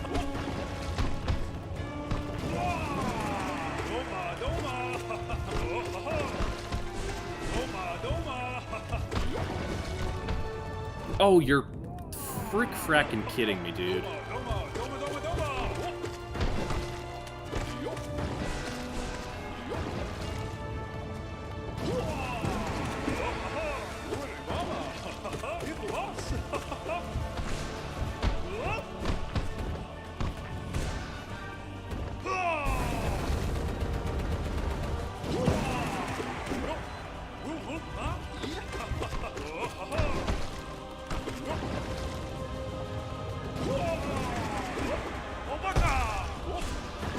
Oh, you're just the tiniest amount of spell lag.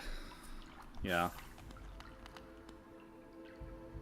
We're gonna keep trying with Quick Slash, but I'm starting to not become convinced that the sacrifice to spell damage is actually worth the increased spell gain.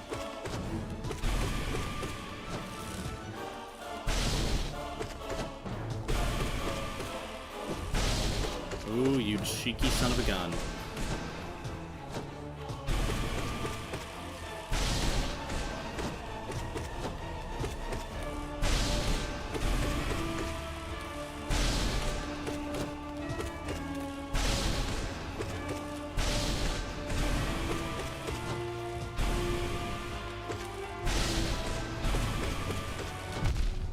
Of course, this is just the gradual buildup of knockback. I thought I was clear of that laser and I wasn't.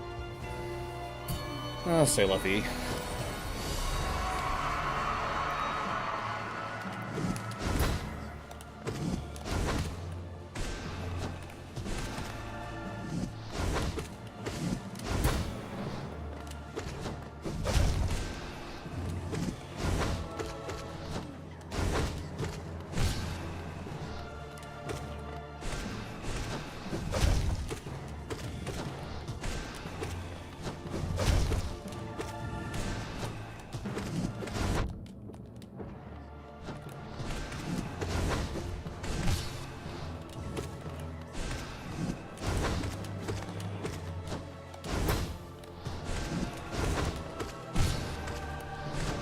Oh, that's...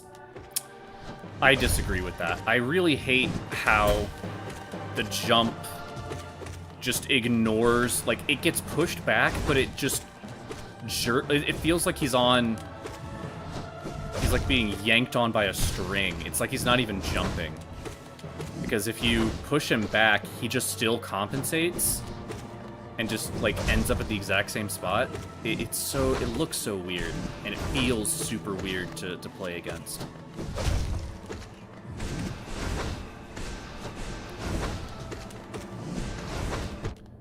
Okay, I just kissed him.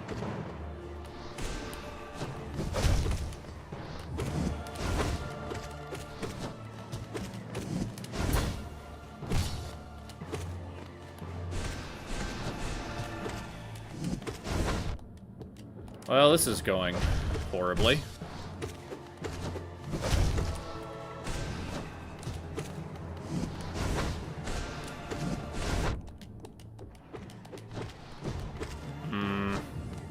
What am I doing? I could be doing better.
Ah, that sucked. Okay. I'm waffling super hard, but I just don't think quick slash just doesn't work. It just doesn't work the way that I want it to.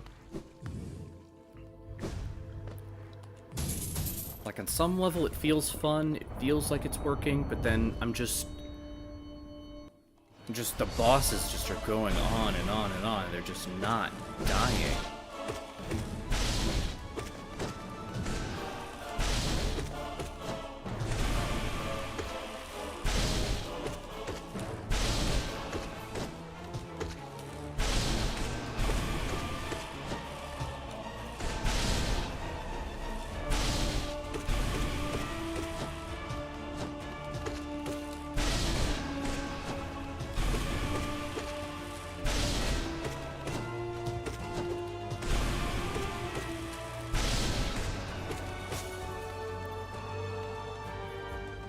Okay, that just felt smoother. It just felt better.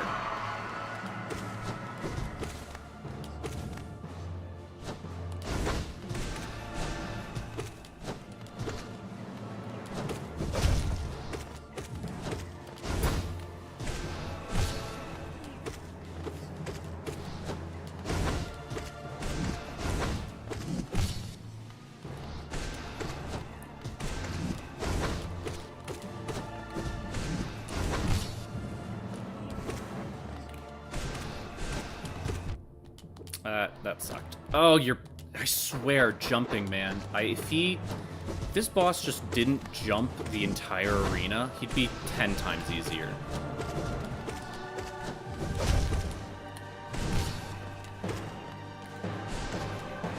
It's like I'm not even asking that he no longer jump, period.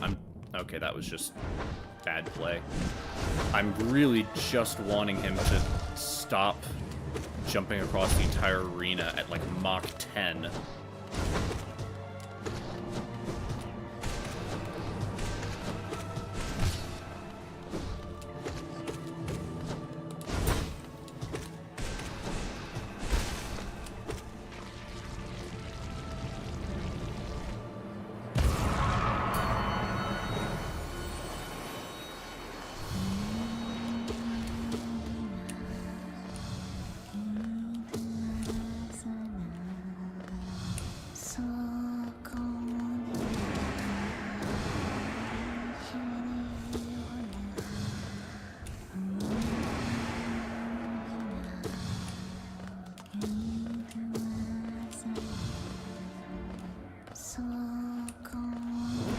Oh, brother.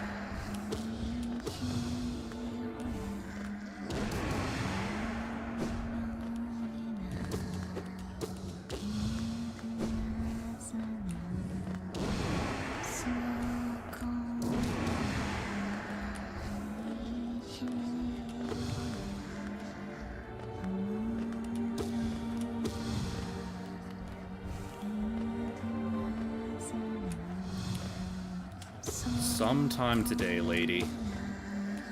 Gonna need you to... Oh my gosh, why are there so many ghosts? Because she's about to die. Like, the amount of ghosts, I feel like, increase in frequency when she gets close to 0. But it just means that, like, that last 10% of health takes, like, 30% of the boss fight.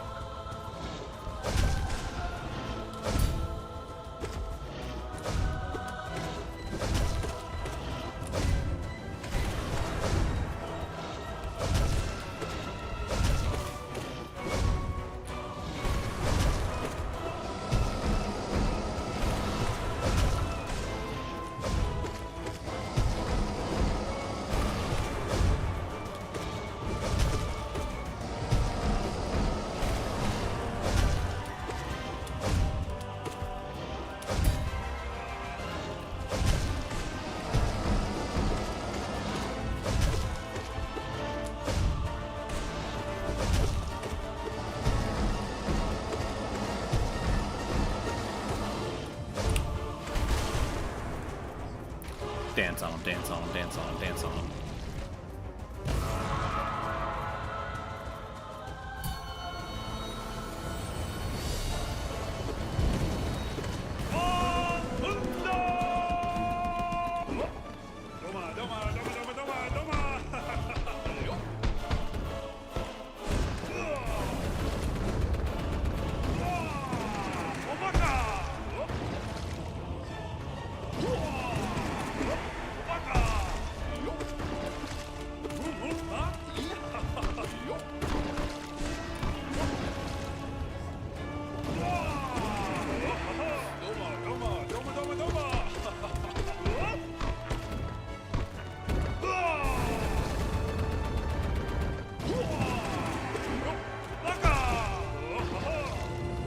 feel like I'm playing so much better, and there's now a voice in my head that goes, wait a second, do I not like Quick Slash? Because I'm now realizing Quick Slash enables the most brain-dead type of, like, push forward and just base tank type of playstyle imaginable. Like, that's what it does. That's what it, like, the primary thing that it's good for is that it just provides so much damage output that it just makes it worth all of the risk, provided you have invested into your nail. But because I haven't, it makes me realize that, like, the general flow of combat of, like, trying to dip and dive and dodge feels so much worse when your brain is presented with the, like, the lizard option of just pressing the same button a bunch of times.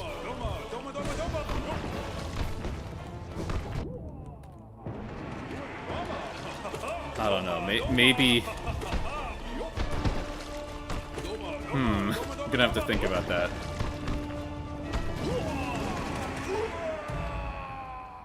I'm definitely doing a lot better without Quick Slash. So I think we just don't bring Quick Slash into this one. It does suck not taking it into Failed Champion, because that is definitely a boss that can stand to benefit from doing a lot of damage with Quick Slash.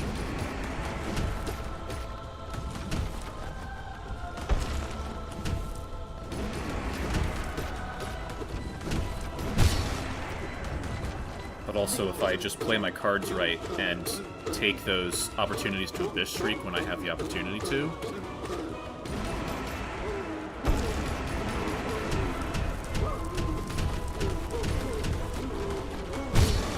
like, that's a solved boss.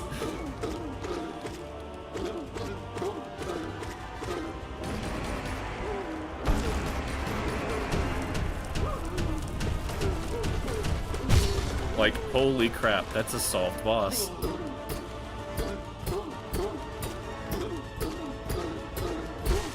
That is the cleanest Failed Champion kill I've ever gotten. Holy crap.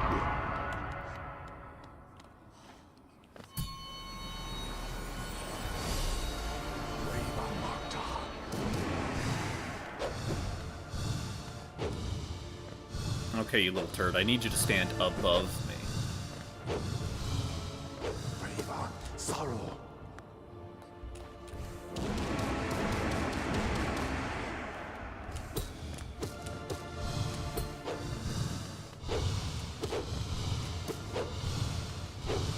Yeah, that's right. Get back in the corner up there. Okay. Oh, you're kidding me. I just took 3 damage for no good reason.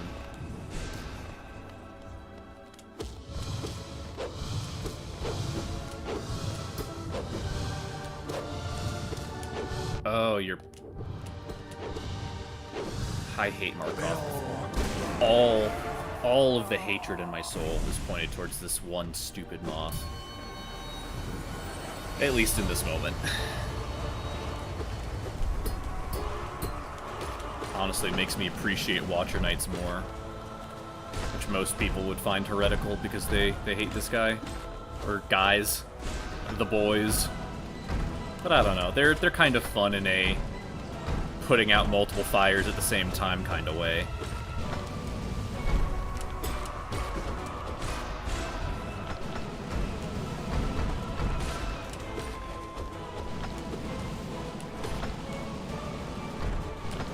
Oh, I hate...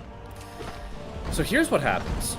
I feel like their AI is very much encouraged of like, oh hey, if the player isn't close, then go ahead and do a rolling attack to get closer to them. And then they, like, zoom past you. And then they're just like, oh hey, the player isn't close. Go ahead and do a rolling attack to zoom, to, like, get closer. And, like, it just doesn't solve the problem. So they're just constantly in this invincible state. Yeah, so I mean, believe me, I don't have a lot of love for these guys, but I feel like there's there are moments where you can kind of get into the zone and take these guys on, and it feels fun. But it is also filled with moments of just, okay, these guys are just spamming the same invincible move over and over again that is incredibly hectic and shakes the screen every time they do it. And it's, you know, you just get tired. I'm tired, boss. So yeah,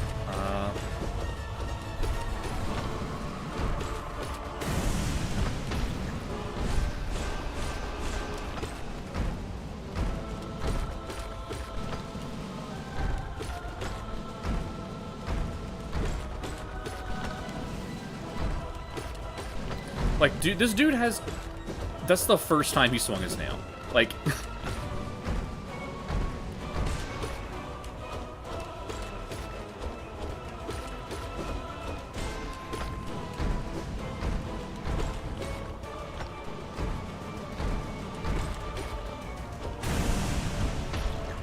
Ay. So yeah, Watcher Knights, I feel like all they need is just the tiniest bit more consistency and just not doing the exact same move over and over again. Because, like, some bosses feel like they have an honest-to-goodness flowchart, and that feels great. Like, there's a rhythm to the boss, and then the Watcher Knights is just a roulette. It's just, they just spin the wheel, and then, like, 2/3 of the wheel is just go into a ball move. So it just feels bad. Like, there's... The consistency in it is knowing how to, like, just min-max for every worst-case scenario, how they can be positioned against you. And that's... I know some people find that fun. I'm not quite at that level of masochism to find that fun. I'm getting there. You know, the good Lord knows I'm getting there. But...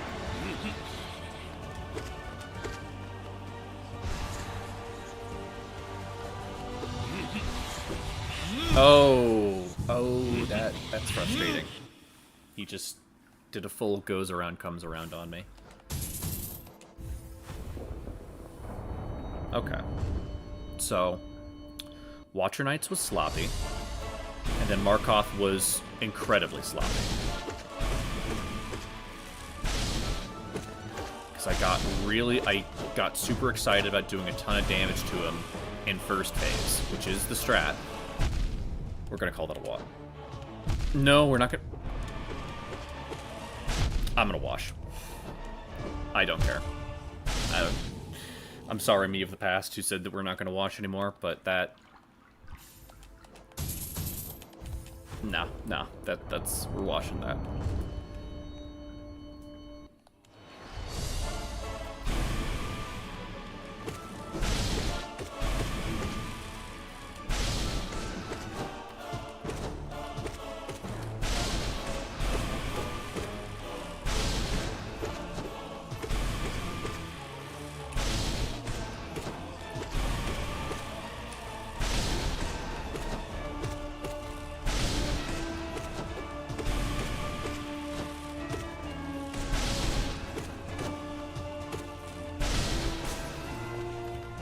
Let's go.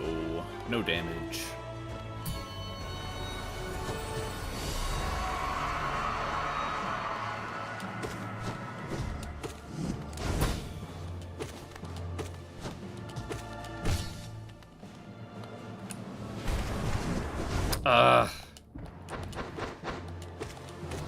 I immediately dashed away as soon as I staggered him with Descending Dive because I knew he'd try to do something stupid, but then I should have just, if I waited a moment.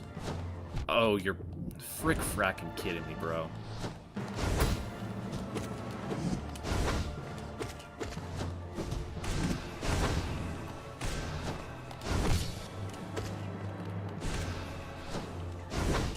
I I think I need to have just a new rule of I can't descending dive against him when he's stunned. Like, it's more damage, maybe slightly. But I'm just getting hit so excessively. It's just a bad policy.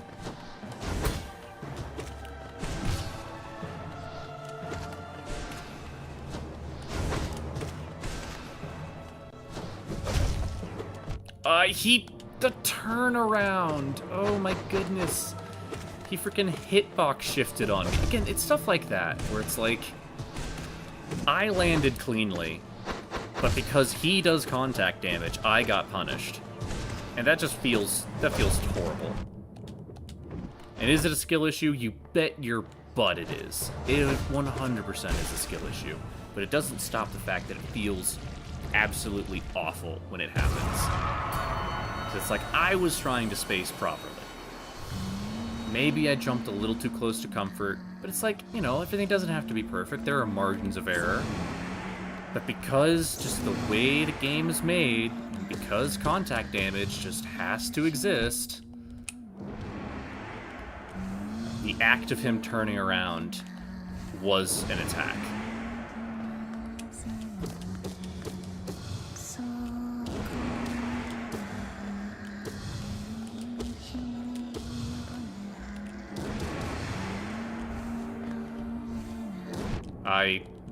That was greed.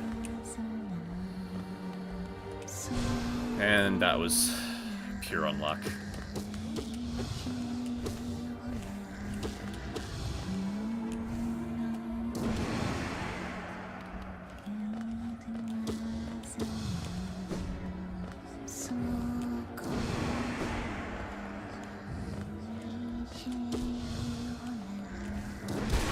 There we go. Okay, just no-hit the next two bosses. I can no-hit Trailer Lord. I've done that pretty consistently. Well, not pretty consistently. I've done that. Yeah, that checks it out. Yeah, sure, I can no-hit Trader Lord. Immediately just kisses his forehead goodnight. Me when I kiss the homies goodnight.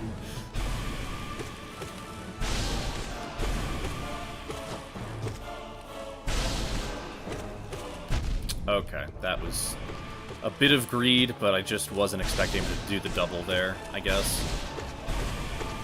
That stinks.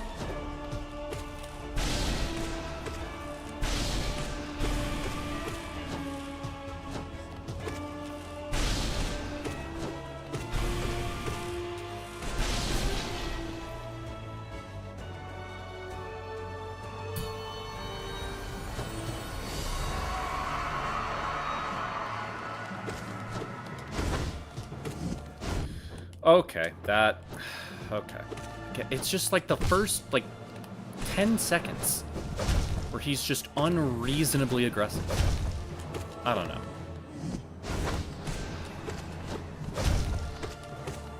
It's like the only time he'll ever double slash. I say that, he's gonna immediately do another one. Just like that. Son of a gun, man.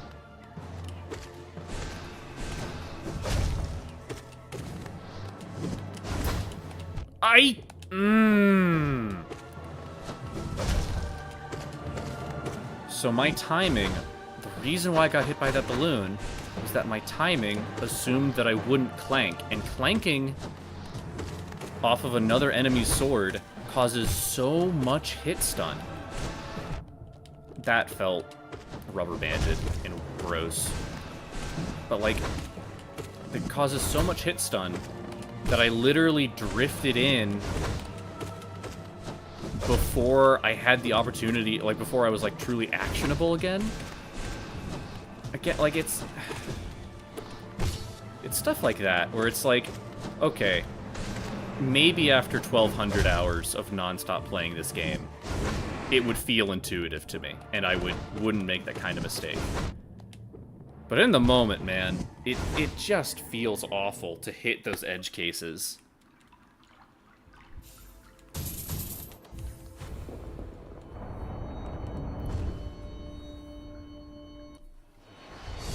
Ugh. Suddenly the prospect of completing Pantheon 4 tonight is getting a little grim.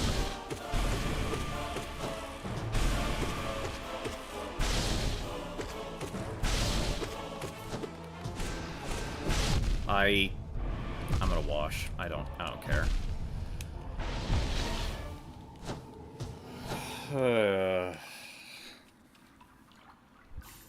Okay, I'm gonna give this one more college try with bindings, and then after this I'm just gonna drop bindings and try and get through this. It's not gonna make that much of a difference, but damage is damage and health is health.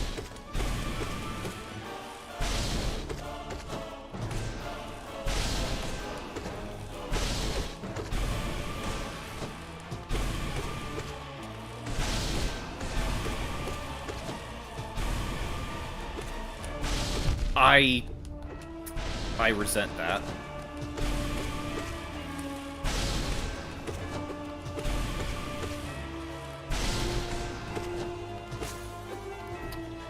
Whatever. If we can have a clean lost Ken, then we'll still be positive. We'll still be on pace. But that requires us to have a clean lost Ken.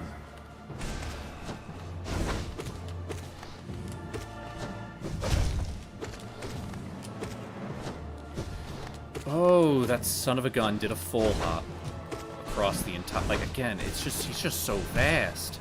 And it's only when jumping more than half the screen. I resent that.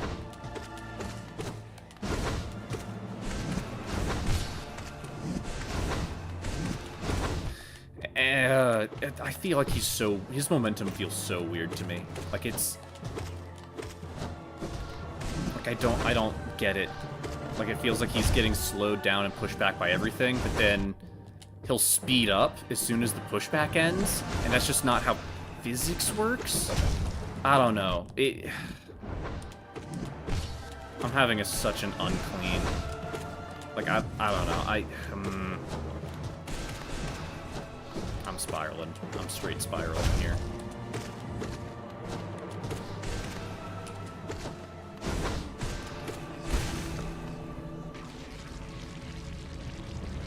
What is it about Lost King that's throwing me off so badly?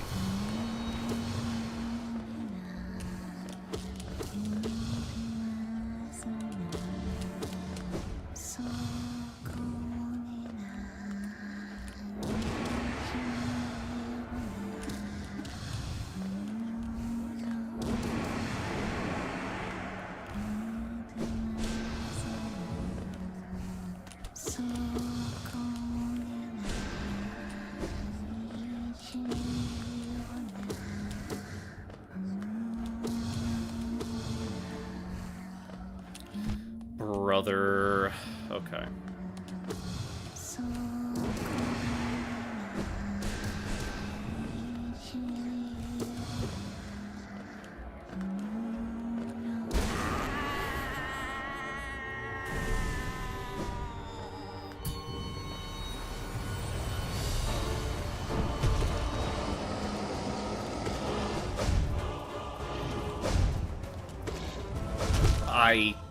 Okay, yeah.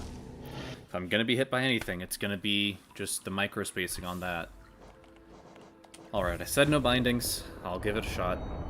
If I don't know. If it feels like it's not making that much of a difference, then I'll just go back to bindings, because ultimately... I really want to have as much lifeblood as I can manage going into Pantheon 5. I don't think I'm going to be able to manage... Okay.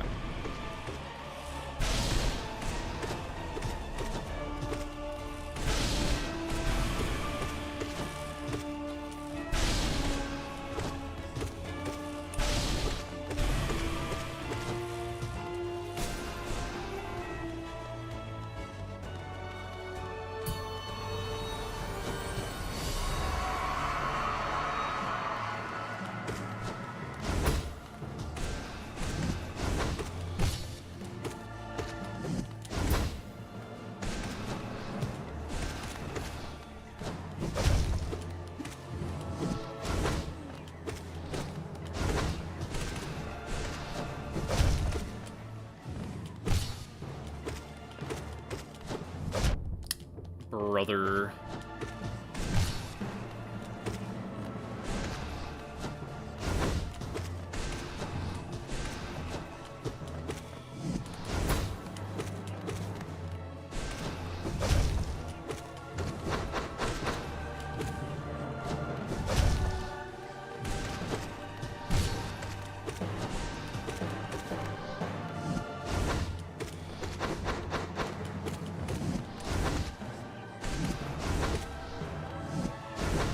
Oh, he cornered me. Son of a gun. Well, that sucked.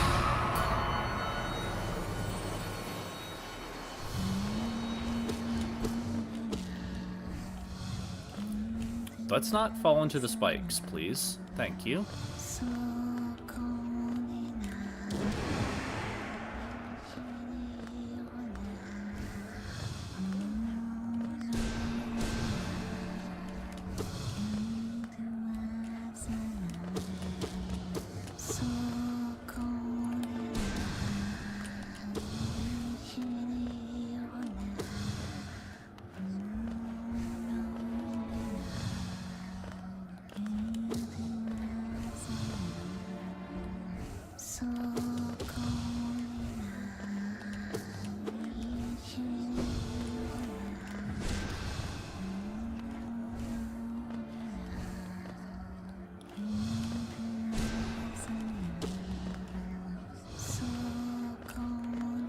Oh, you're frickin' kidding me, bro.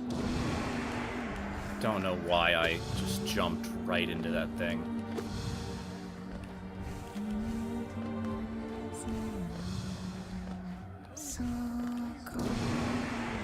Of course it teleports on the first hit. Oh,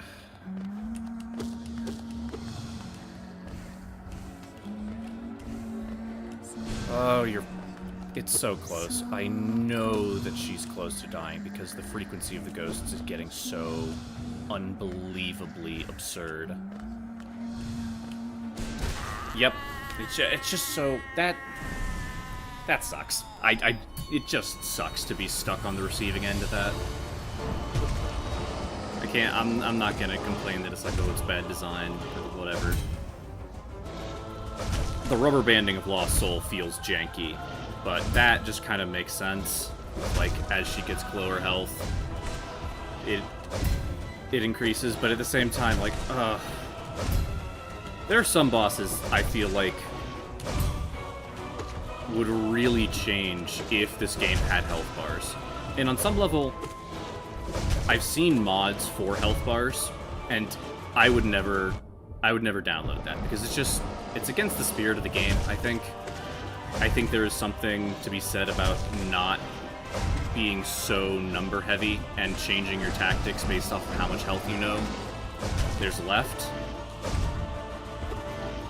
I think it forces you to play fundies the entire time rather than trying to, like, change your rhythm based off of how close you think the boss is to dying. And I respect the game for doing that. That being said, holy crap, would some bosses feel so much easier if I just knew, hey buddy, they are exactly 2 fireballs away from death.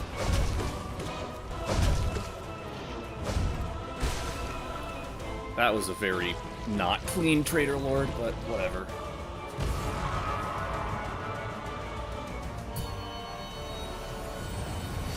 Maybe we can cinch this.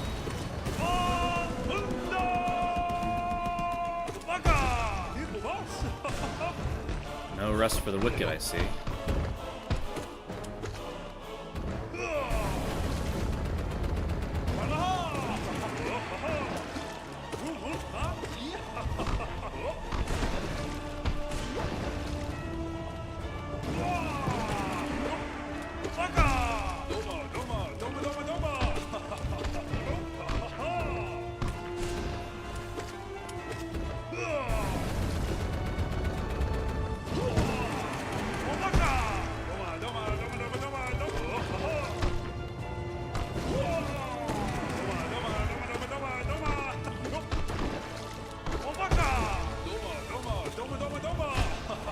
Doma, Doma, Doma, Doma, Doma. Truer words have never been spoken, good friend.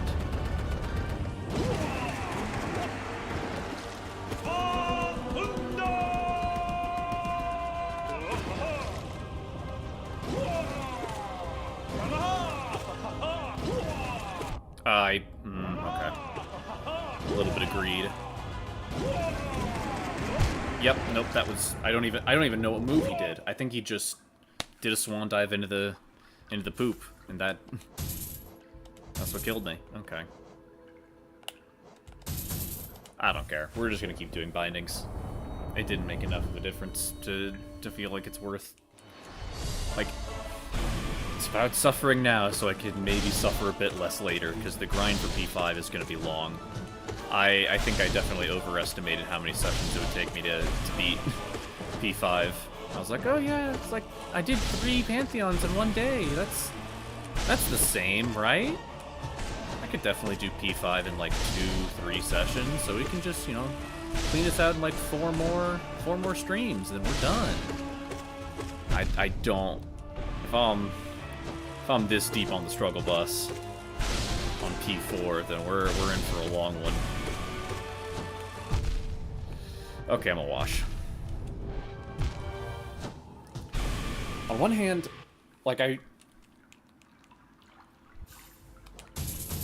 can at least respect that by putting one of the most damaging, most annoying bosses early in the Pantheon, it's like, rather than saving him when you're like 6, you know, bosses deep and your nerves are starting to get the better of you, it definitely is objectively better to deal with the crummy ones just right out of the gate, so you can reset super quickly.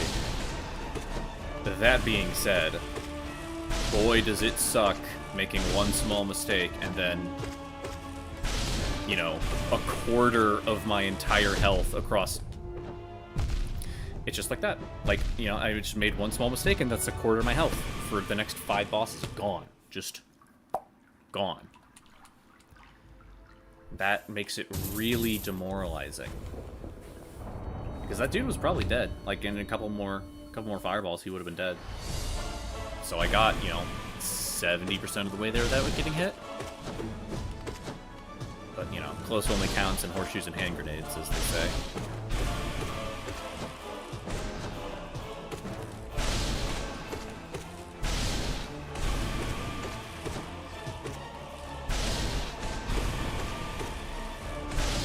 I resent that.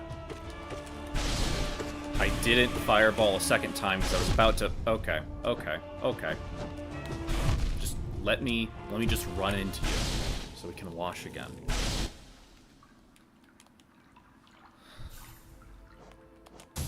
So 2 fireballs are really kind of the ideal minimum. That's kind of the problem with this. Like, I'm trying to be aggressive, and I think using fireballs to air stall is a solid strategy, but it's definitely showing its cracks at this point. Or if I don't have 2 air stalls and enough, that's frustrating. That's very frustrating.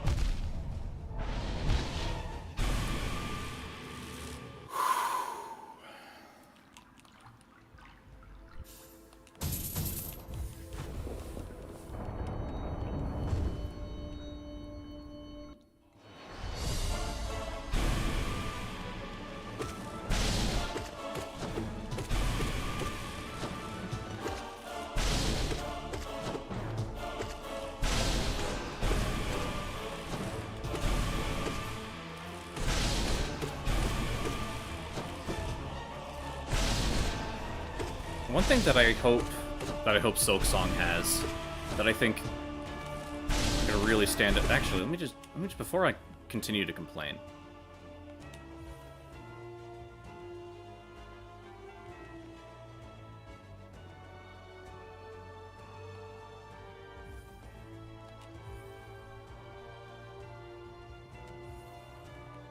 Okay. So, as far as I'm aware, I imagine there's a mod for it, which I might actually install that mod, but like, I would really love if we could eliminate some of the just BS that happens on the screen. Like, whenever this dude screams, and the giant ripple waves, like, I'm definitely coping. I'm 100% coping at this point. I'm in too deep. But, like, it's frustrating to, like, have, you know, this small, like, visual flashbang every time this dude does something. And every time he screams, it doesn't always result in those ceiling beams. Like, he can double scream, and the second scream does nothing. Presumably because they realized that having too many laser beams from the ceiling is, like, almost impossible to dodge at some point. So they just didn't change the boss behavior, but made it so that the second scream doesn't do anything. It feels half-baked.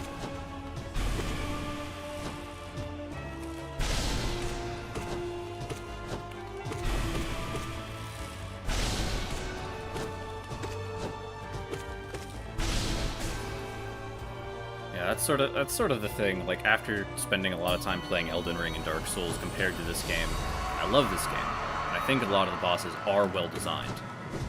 However, a lot of the dynamic in the bosses is because of how maneuverable you are.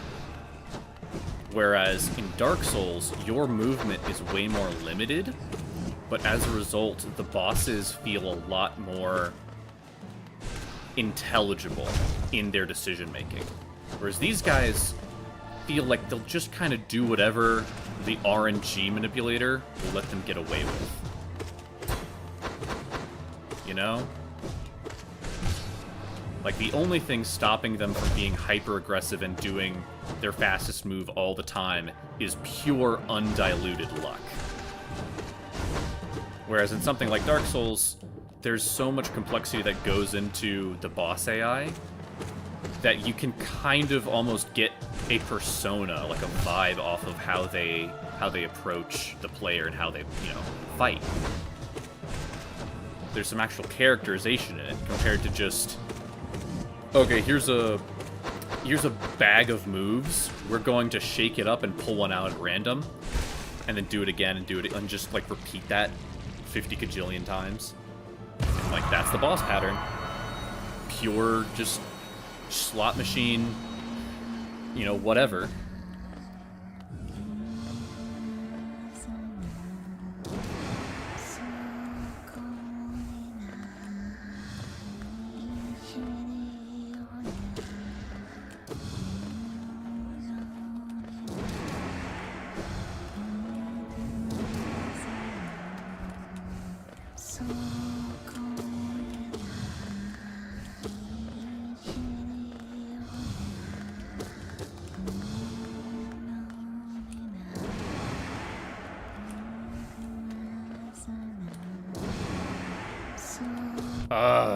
Son of a gun. Please die soon. I know you're dying soon because the ghosts just got faster.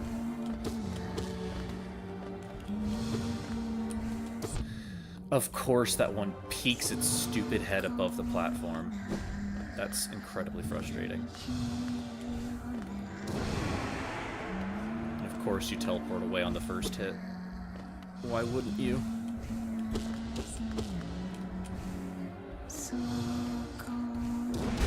Finally.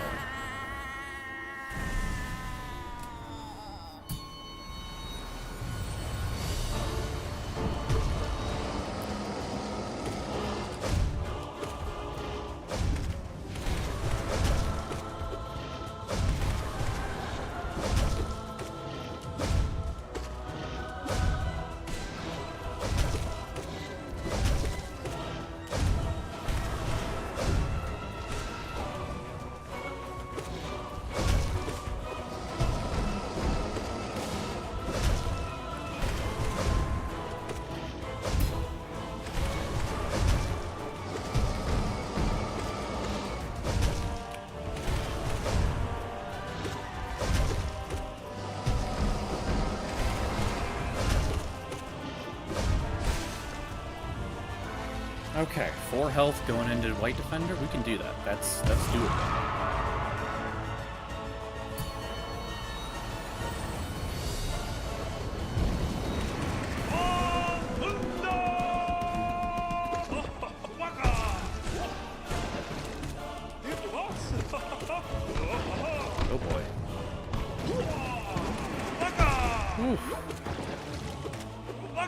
He is really liking the ground pound this time around. Truly, okay. Yeah, that was kind of greedy.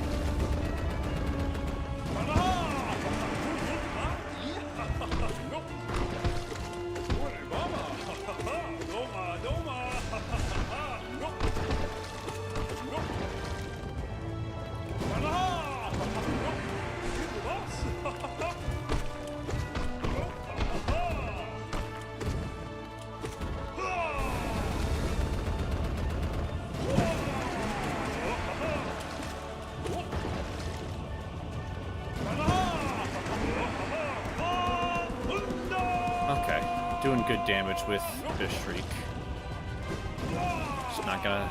Don't take stupid hits.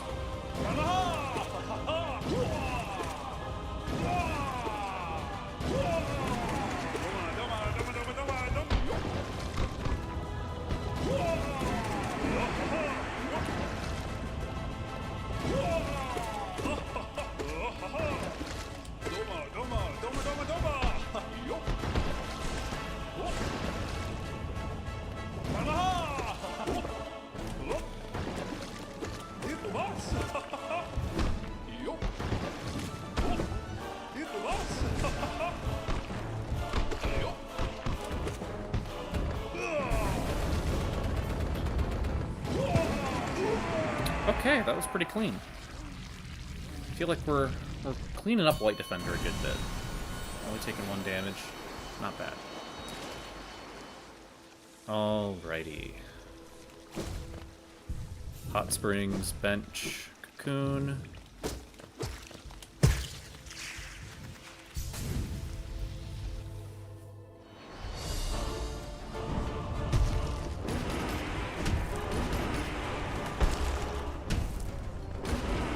Oh, that's brutal. That's okay.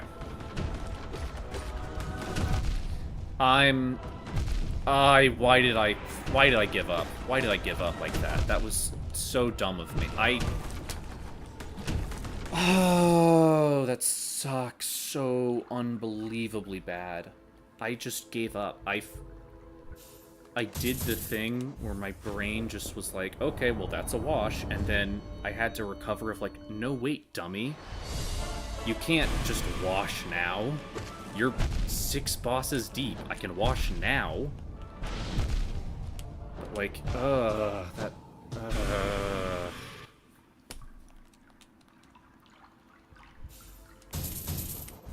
did so good the last time I got to Field Champion. Like, what was that?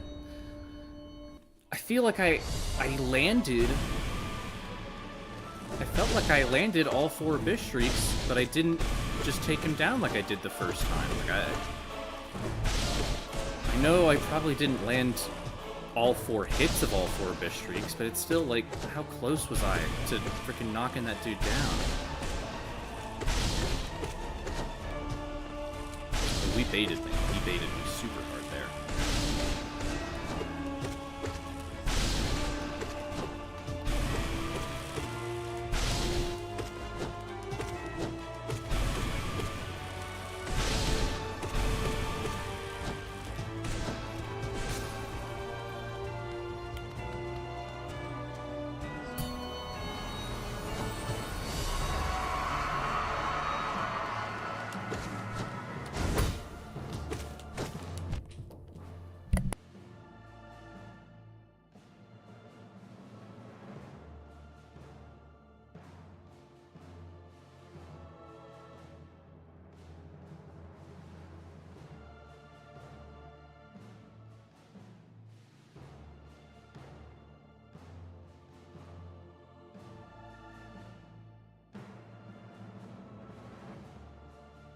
Sorry about that.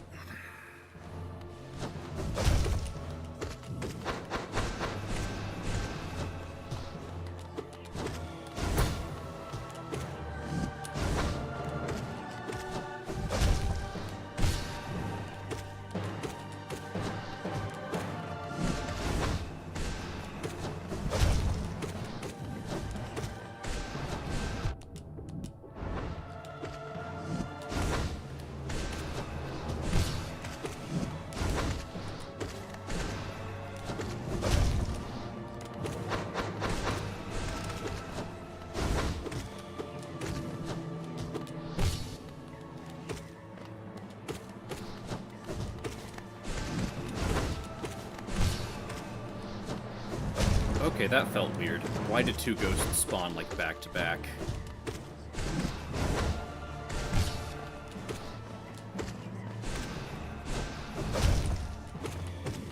Is that also random chance, or what? I don't know.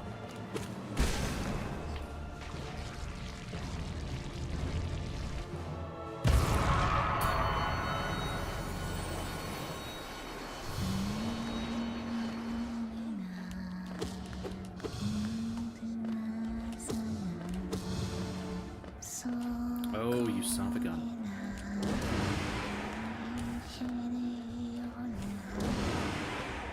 Of course you want teleport. You'll take 4 damage nail hits just fine, but as soon as I try to unleash your Abyss Shriek, you just teleport away. Oh, there you go.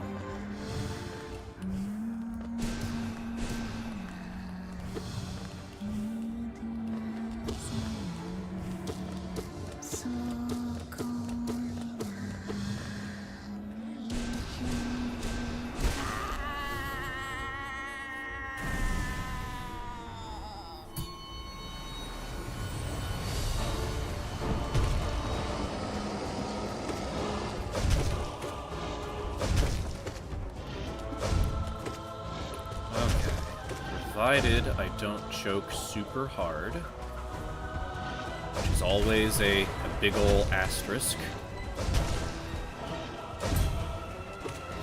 I've got a decent amount of health that if I don't act like a dummy, I should be able to make it back to Fail Champion.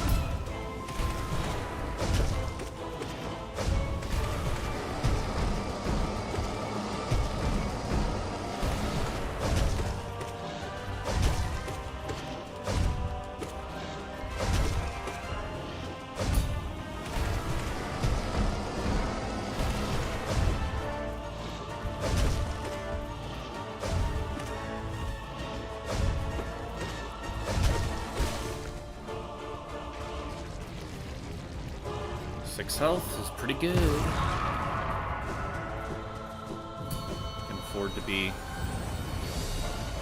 not reckless, but I can make some mistakes here.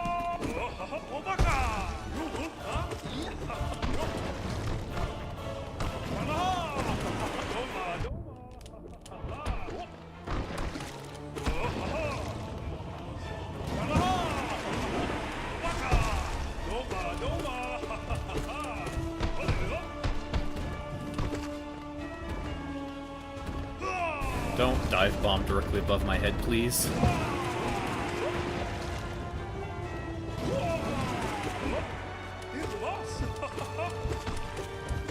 Oh, you son of a gun.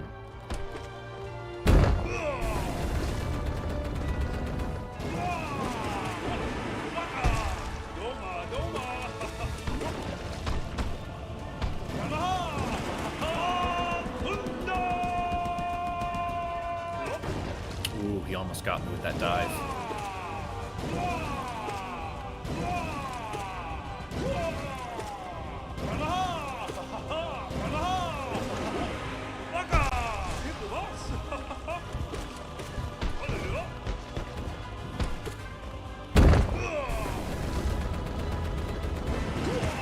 A little preemptive on that one, but oh well.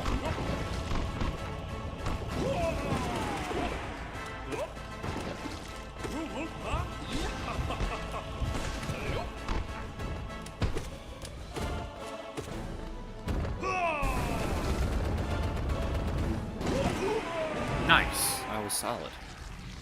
I mean, I lost 2 health, but, you know, Overall, that was a solid first half.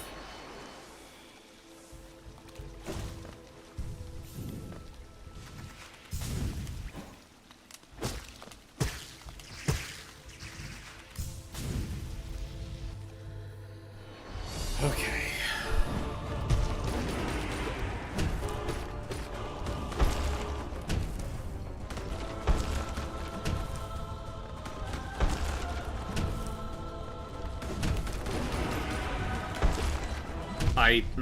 My brain. I anticipated a jump attack too much in my Heart of Hearts, because that's what I wanted desperately. And instead, I just let him hit me way more than I should have.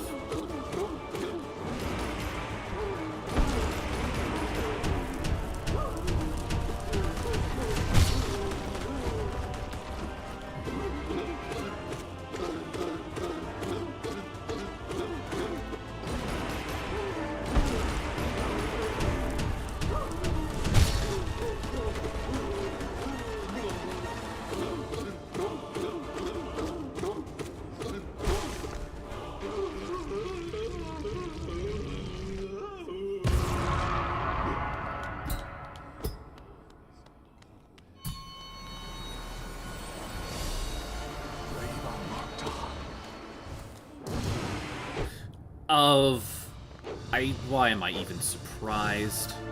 Of course it spawned right in the direction I was falling. It's my fault for looking at Markoth instead of at me, because that's really the tricky business about this guy.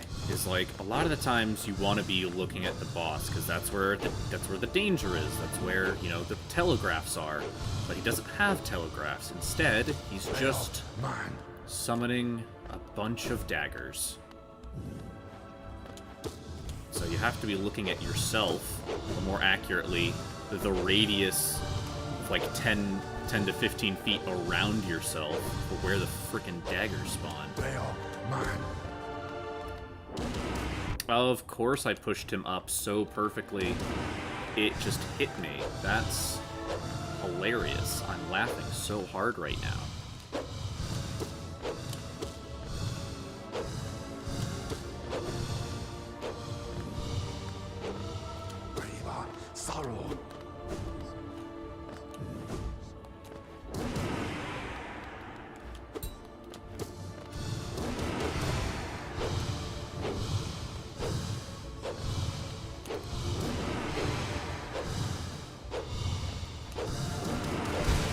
Oh, that was unbelievably lucky.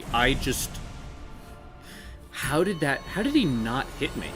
That contact damage should have, like, I'm not gonna look a gift horse in the mouth, but at the end of the day, that was incredibly risky and very dumb, because I did not expect that to kill. Huh? Did he just edge bug against the floor? Excuse me? Okay, that was close.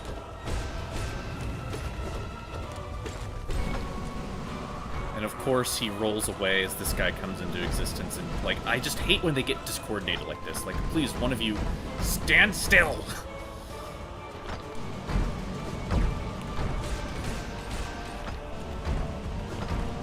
And that dude was probably so far off screen that the thing despawned. I wish the projectile was consistent and just, like, went a bit farther, because I feel like it goes slightly off screen, but it doesn't travel the entire distance of the room. I know that for a fact, and it's annoying.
Oh, is this the last guy? Oh, thank goodness.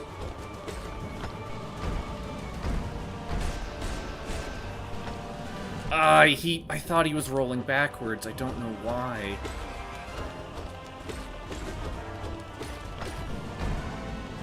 That was a unfortunate hit.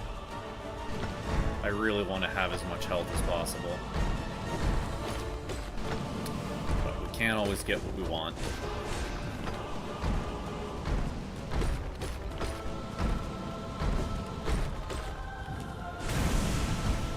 Okay. 4 health and a dream against 2 bosses that are kind of brutal. One of which I have not had any practice in for a very long time.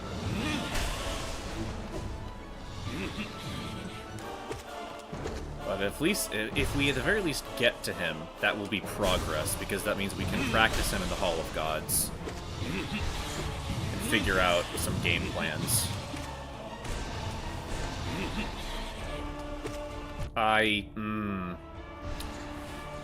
That's a weave I should have down by heart.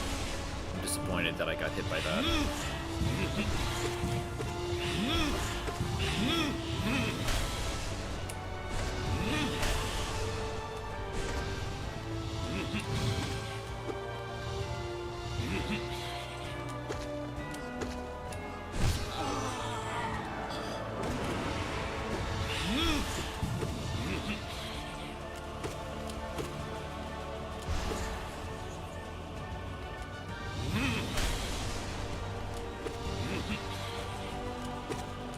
I can't believe I'm getting hit by the same weave. I can't... I'm very frustrated now. Like, that's not supposed to be a terribly difficult weave. And I've done it millions of times.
Okay, time for BS.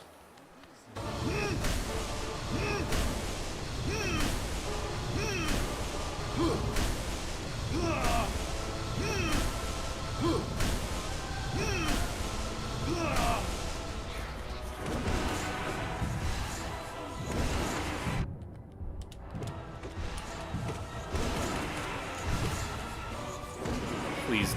Okay. And I turned back too quick. That sucks. Okay.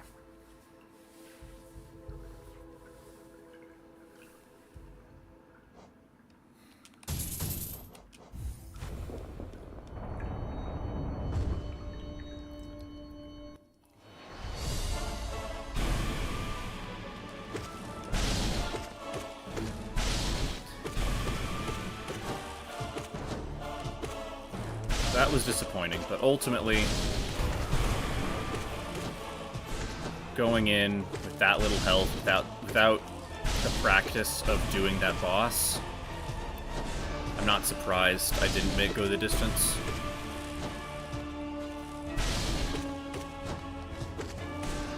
That sucks. That sucks. That sucks. That sucks. That sucks. That sucks. Okay.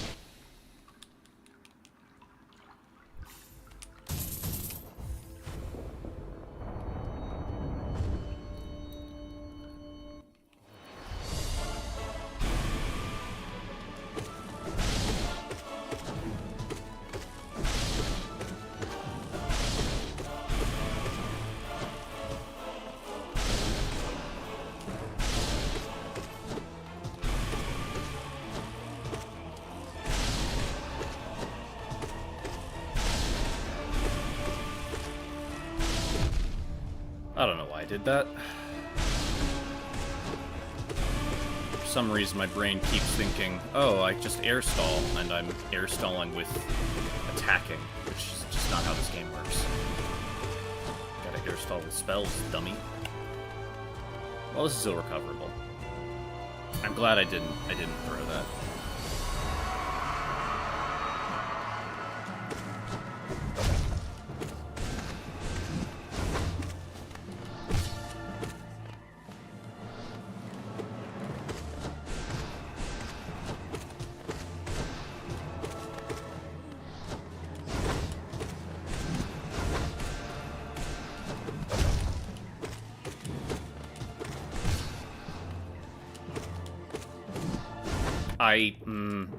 That was very dumb of me.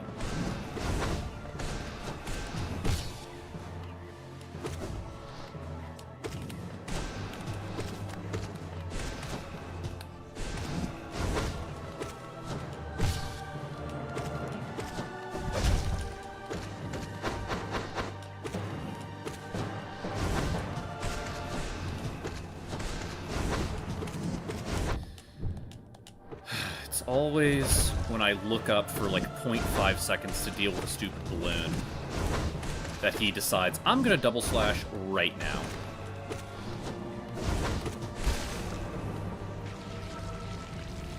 C'est la vie. C'est la frickin' vie.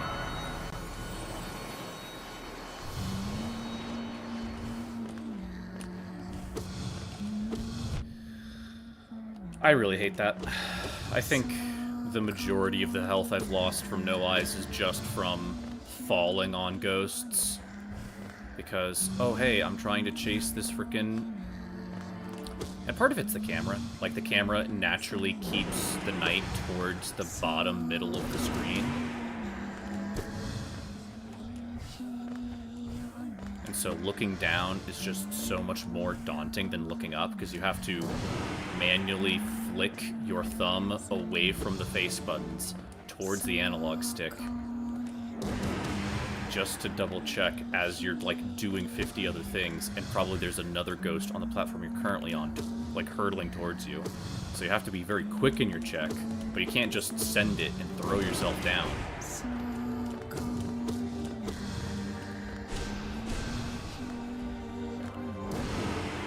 Of course it's a 1. Why wouldn't it be a 1-tap?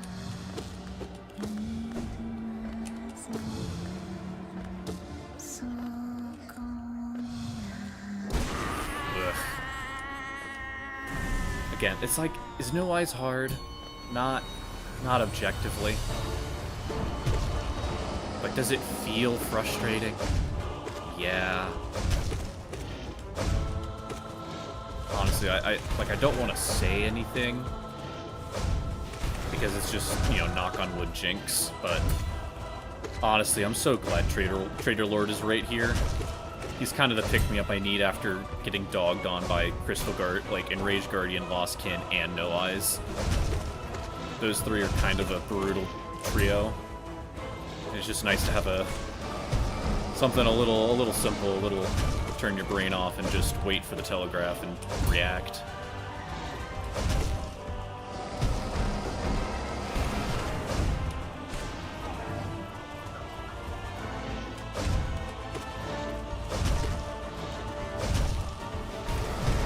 Oh boy.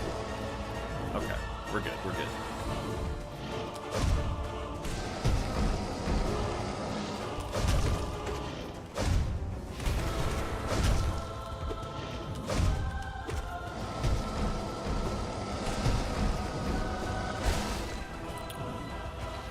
Alrighty. So I've done White Defender, only losing 2 health. I did that last time. So it's well within possibility that I can pull this off. Be a little careful.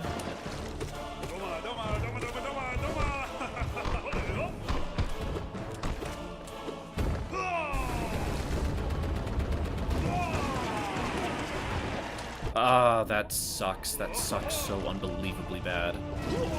I hate movement as an attack. At least that one has the telegraph of him putting his little claws together and doing a dive into the dung.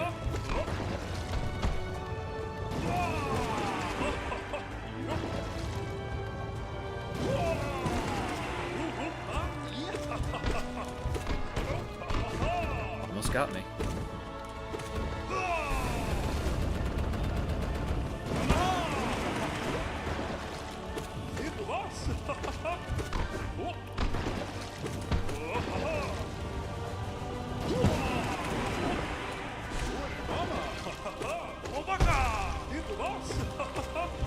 Ooh.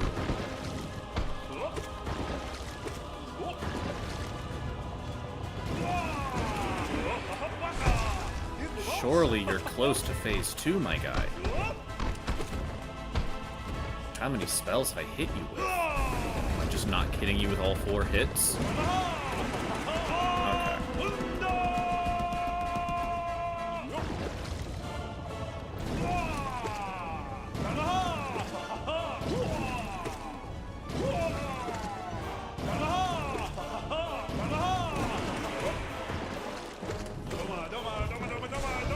That's frustrating.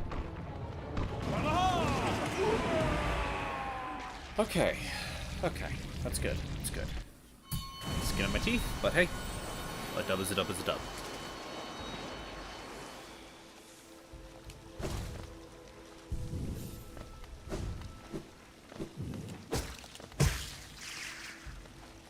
Now, do we swap? My inclination is no. My inclination is no. I think Spell Twister.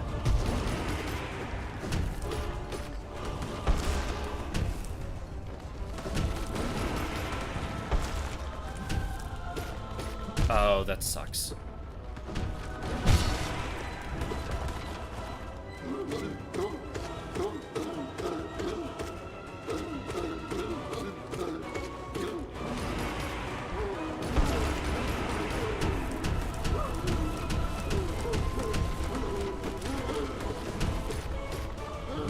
That, I can't believe I did that. I should have just let my spell rip. Why didn't I not? I'm kicking myself. I'm kicking myself so unbelievably hard right now.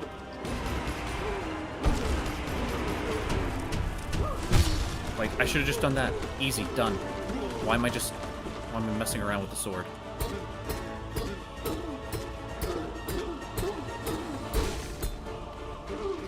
Whatever.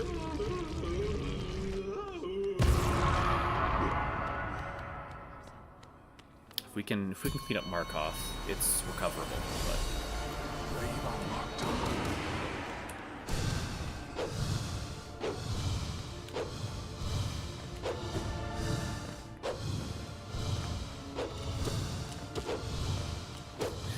of course. Why do I do that? Why do I do that myself? Why do I do that myself? I made the exact same mistake, and then I did it a second time.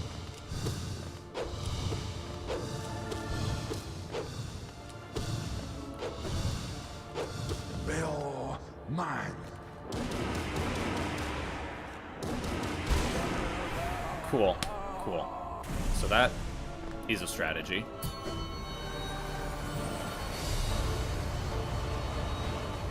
If I no-hit Watcher Knights, I'll have 1 more health than I did the last time. Yippee. Why did they keep edge-bugging right there?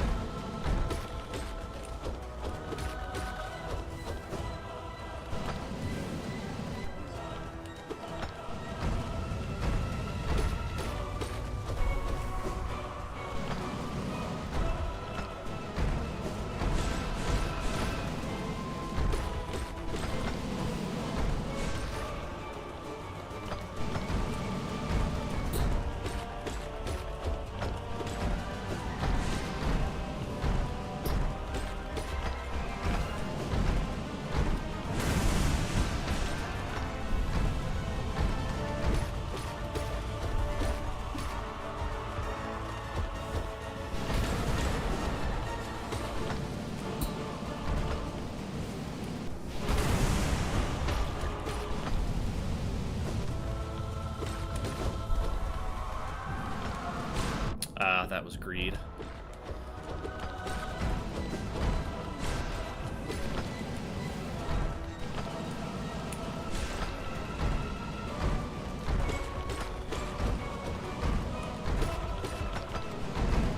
Oh, that was a Kobayashi Maru. Oh, come on. What a no-win scenario.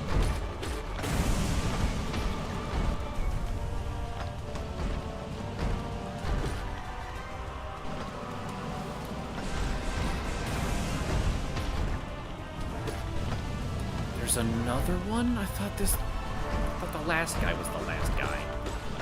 Gosh dang it. Oh, you're frickin' kidding me. Burn my jump too early because I'm making a dumb joke.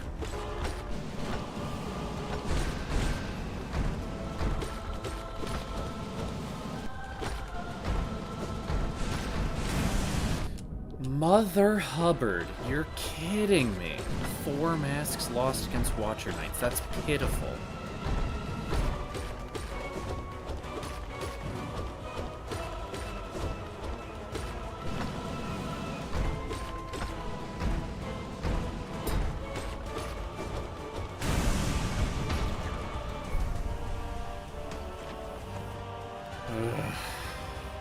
What I wouldn't do to be able to focus, to get my health back. Like, this challenge. This challenge has really hidden me. Just how difficult I'm in for.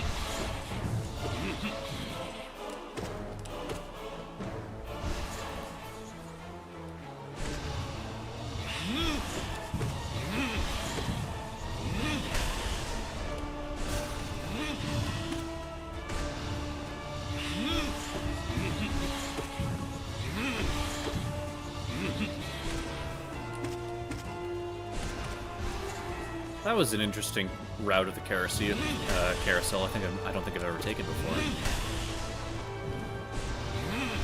I think I whiffed that.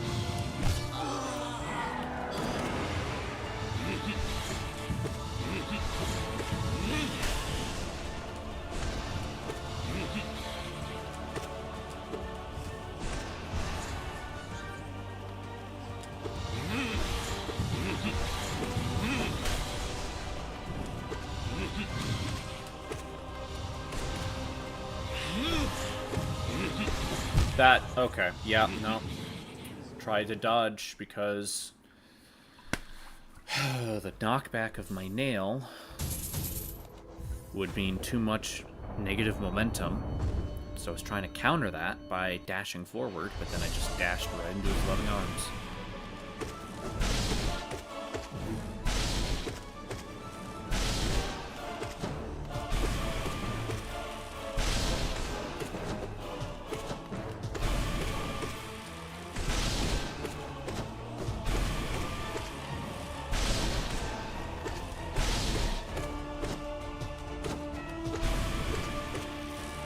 Oh, that was a cheap shot.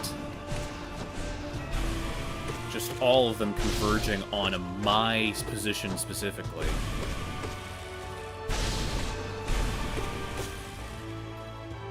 What a load.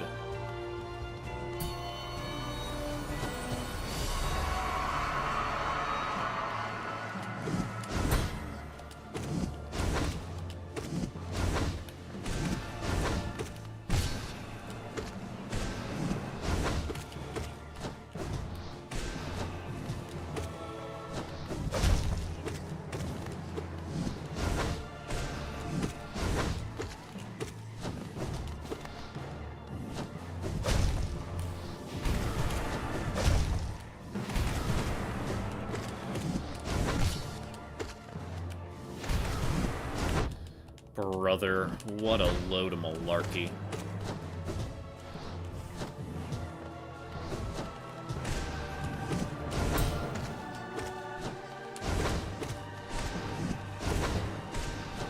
Of course, he just hopscotched over that one.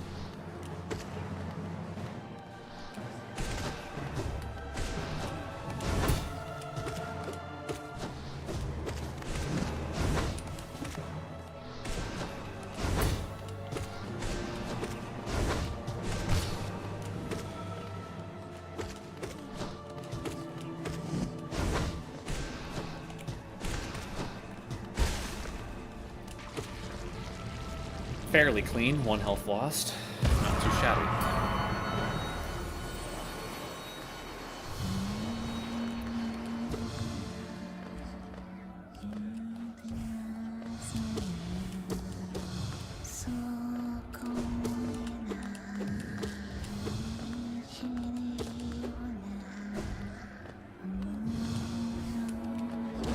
I knew that. I just felt it in my soul as soon as I went to make that spell. I was like, I'm gonna lose. I'm just gonna get hit.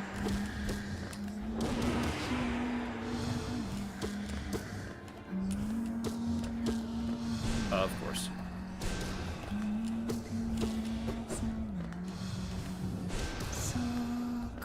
I know you're close, woman.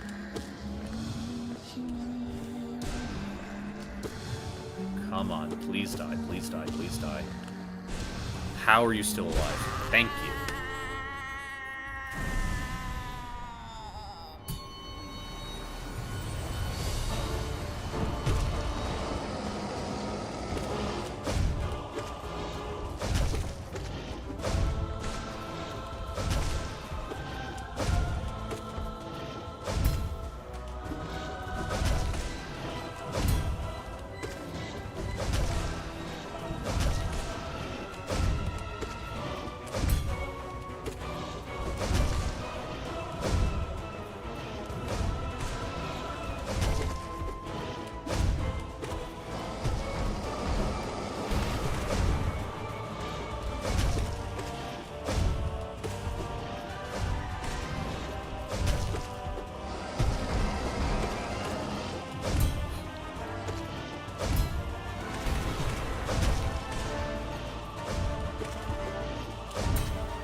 Okay.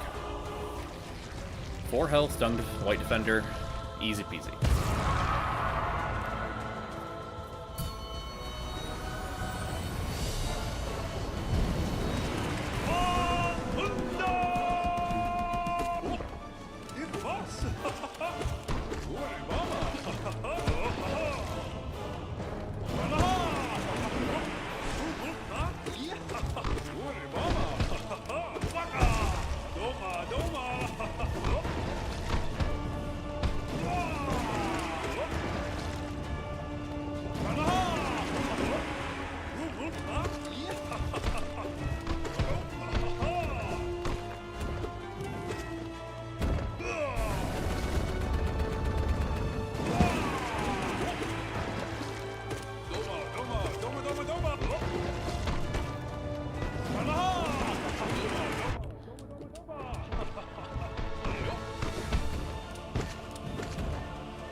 Oh, you're kidding me.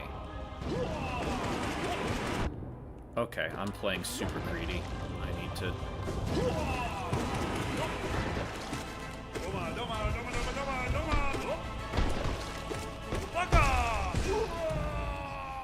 Ay, ay, ay. That was not clean. That was pretty crummy. But it dubs it up, dubs it up.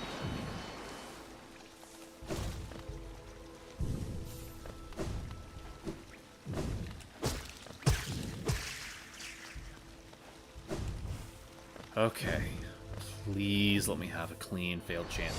I need the health.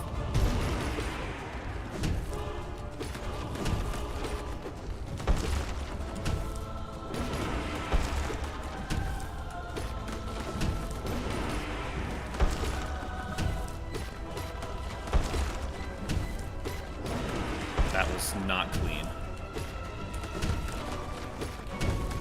Okay. Okay, 1 mask lost. If we can keep these other phases tight.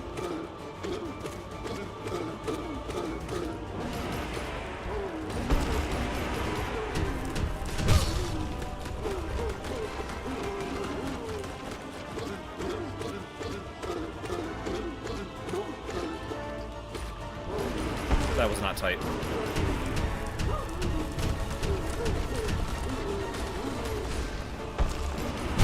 Okay, we recovered, we recovered.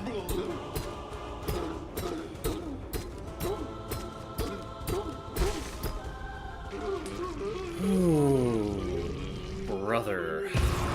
One mask lost. Okay, that's solid. That's pretty good. If we can just have Markov do the same. Having him hide in this corner like a coward is not a good start, but doesn't matter how you start. Bail mine.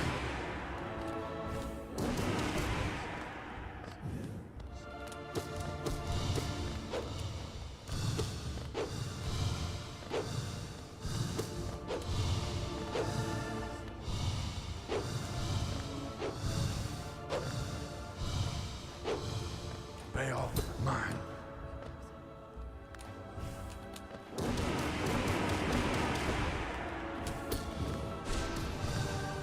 Okay, he's close. Just need to get a few more hits to get some soul.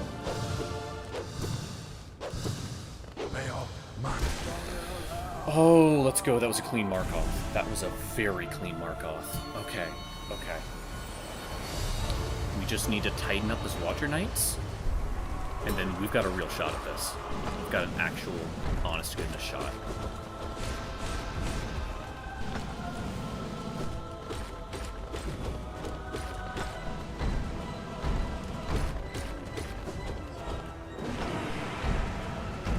Gonna have to get closer if I want to try and up a shriek.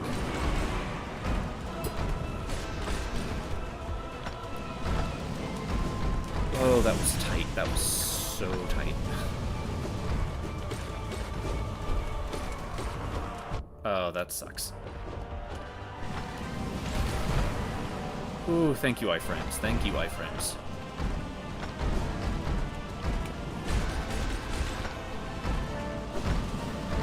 Oh, he bounced off the wall. Okay, it's okay. It's okay.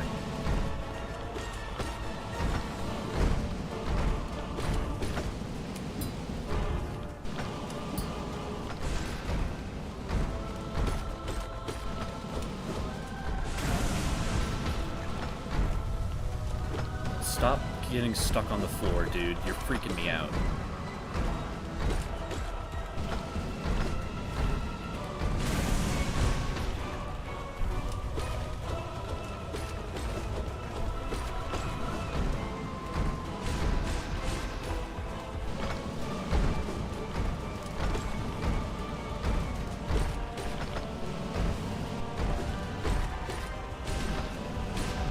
That was greed. It's okay.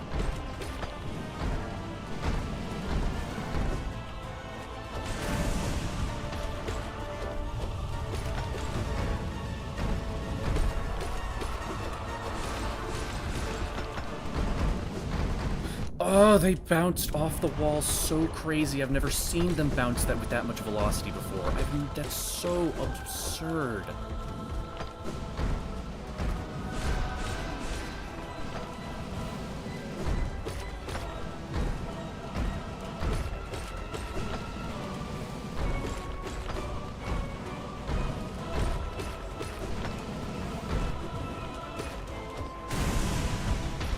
That was not great. That really sucked. We started with 7 blue masks, lost 1 from failed champion, then we lost 4. Again, 4 health lost from Watcher Knights. It's pretty clear that I need to button that up like super fast if I'm gonna make this consistent runs this deep.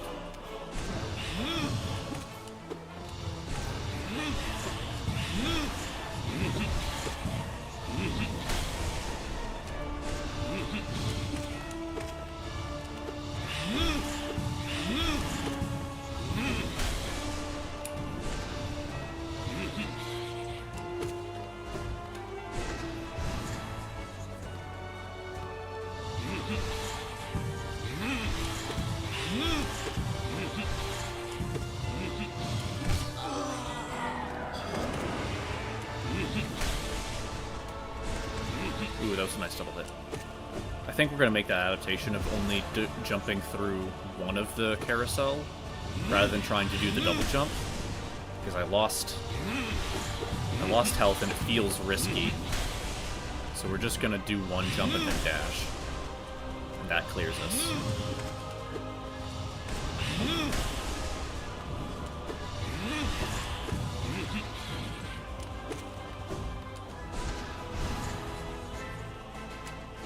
Ooh, nice double hit. Ooh, love to see that.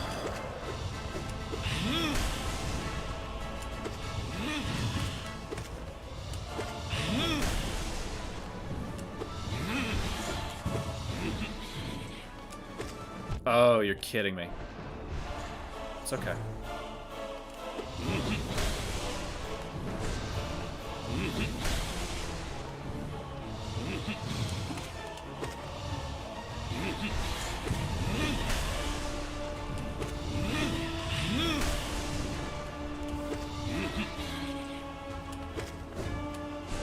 I feel like he's close. I don't know. Maybe I'm... Okay.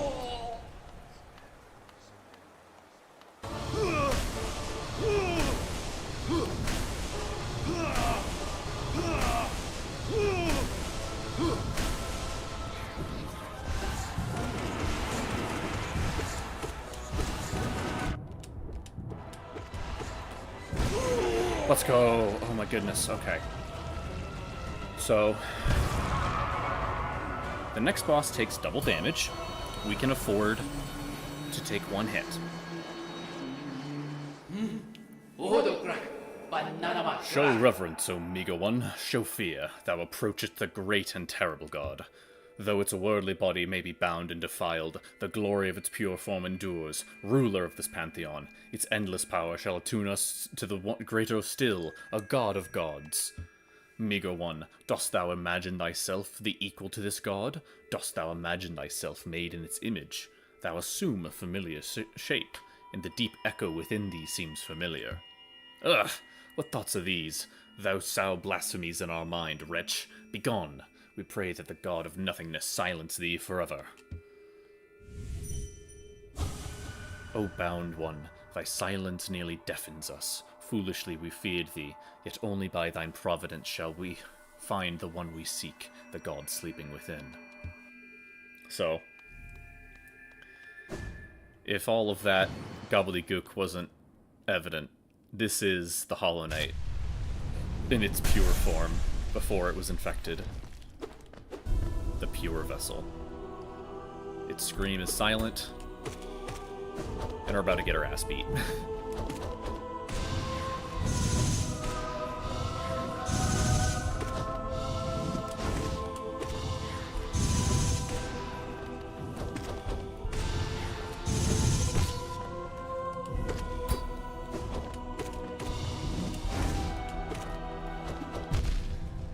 Yep.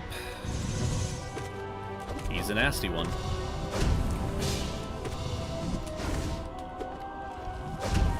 And, okay, yep.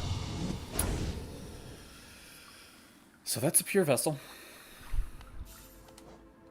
The good news is that we now have the luxury of taking him on in the Hall of Gods. So, it is almost 12:30 my time. I'm going to finish the stream by just beating him with full health. No worries, just mighty god of nothingness. So yeah, his moveset is obviously very similar to the Hollow Knight's, except it's a whole lot faster, does double damage. He has a couple of new attacks, but for the most part, it's really just the Hollow Knight, but faster with teleports and double damage.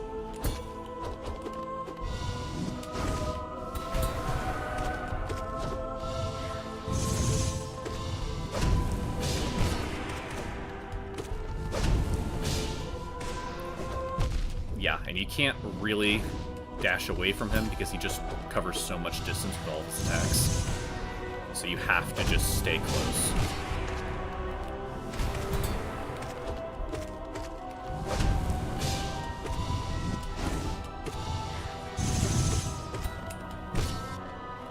does stagger rather easily, which is something that you can abuse. That's one of his new attacks. He does it at around the halfway point of his health, so we're making decent progress.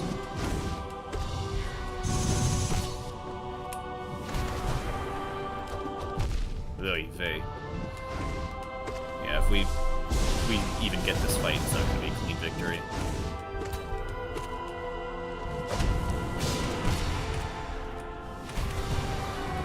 Okay, we're close. He's now using his void tendrils.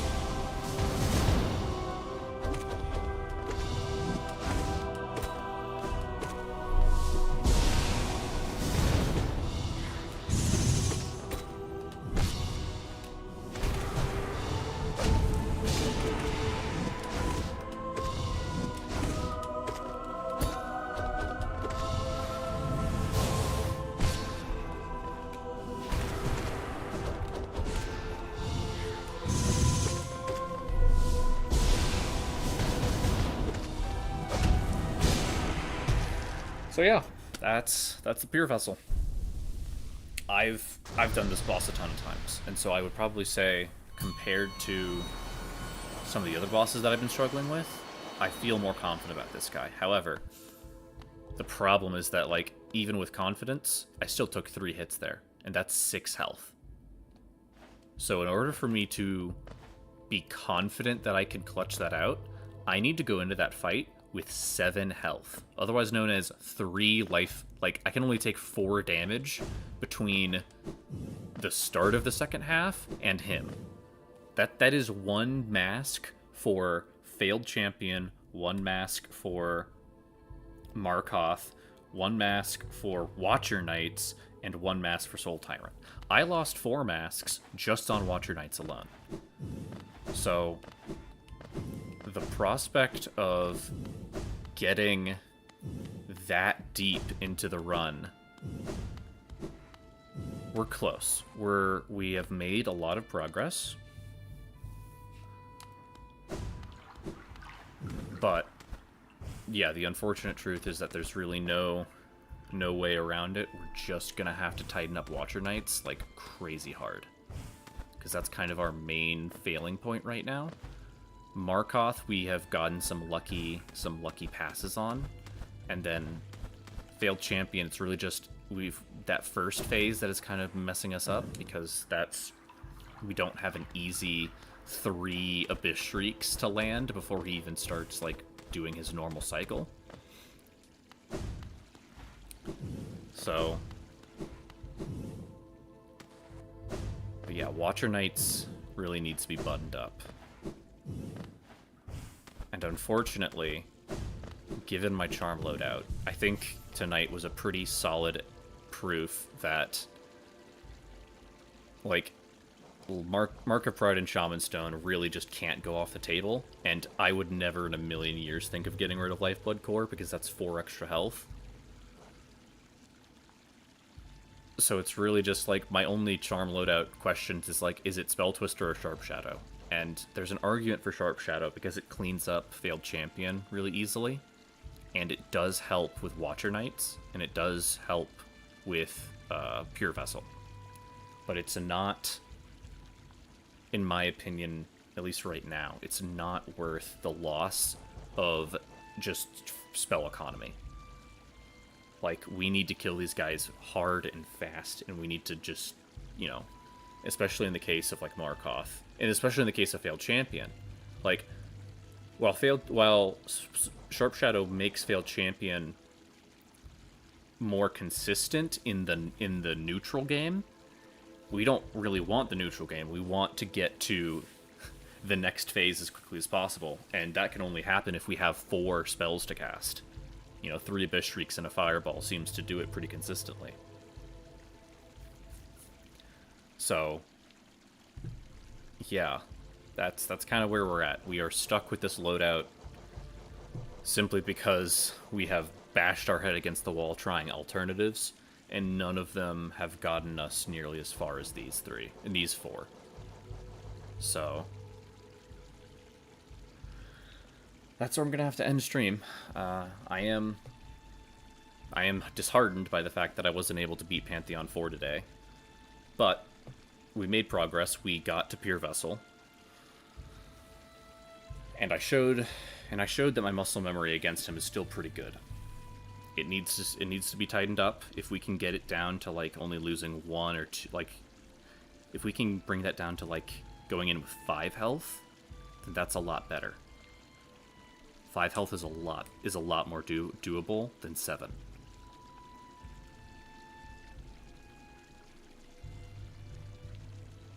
But we'll just have to see. But yeah, I don't think I can survive with only 1 grace hit.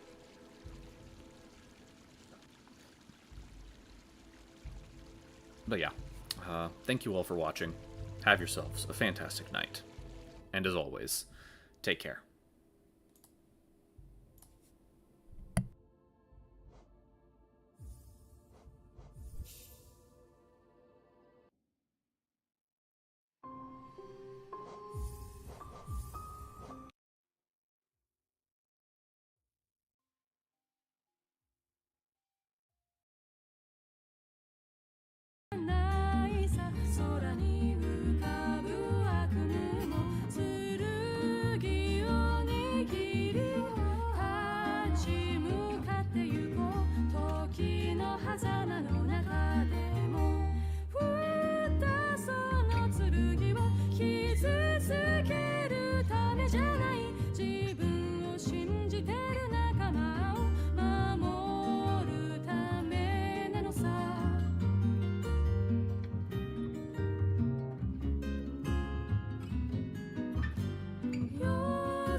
星をつなぎ合う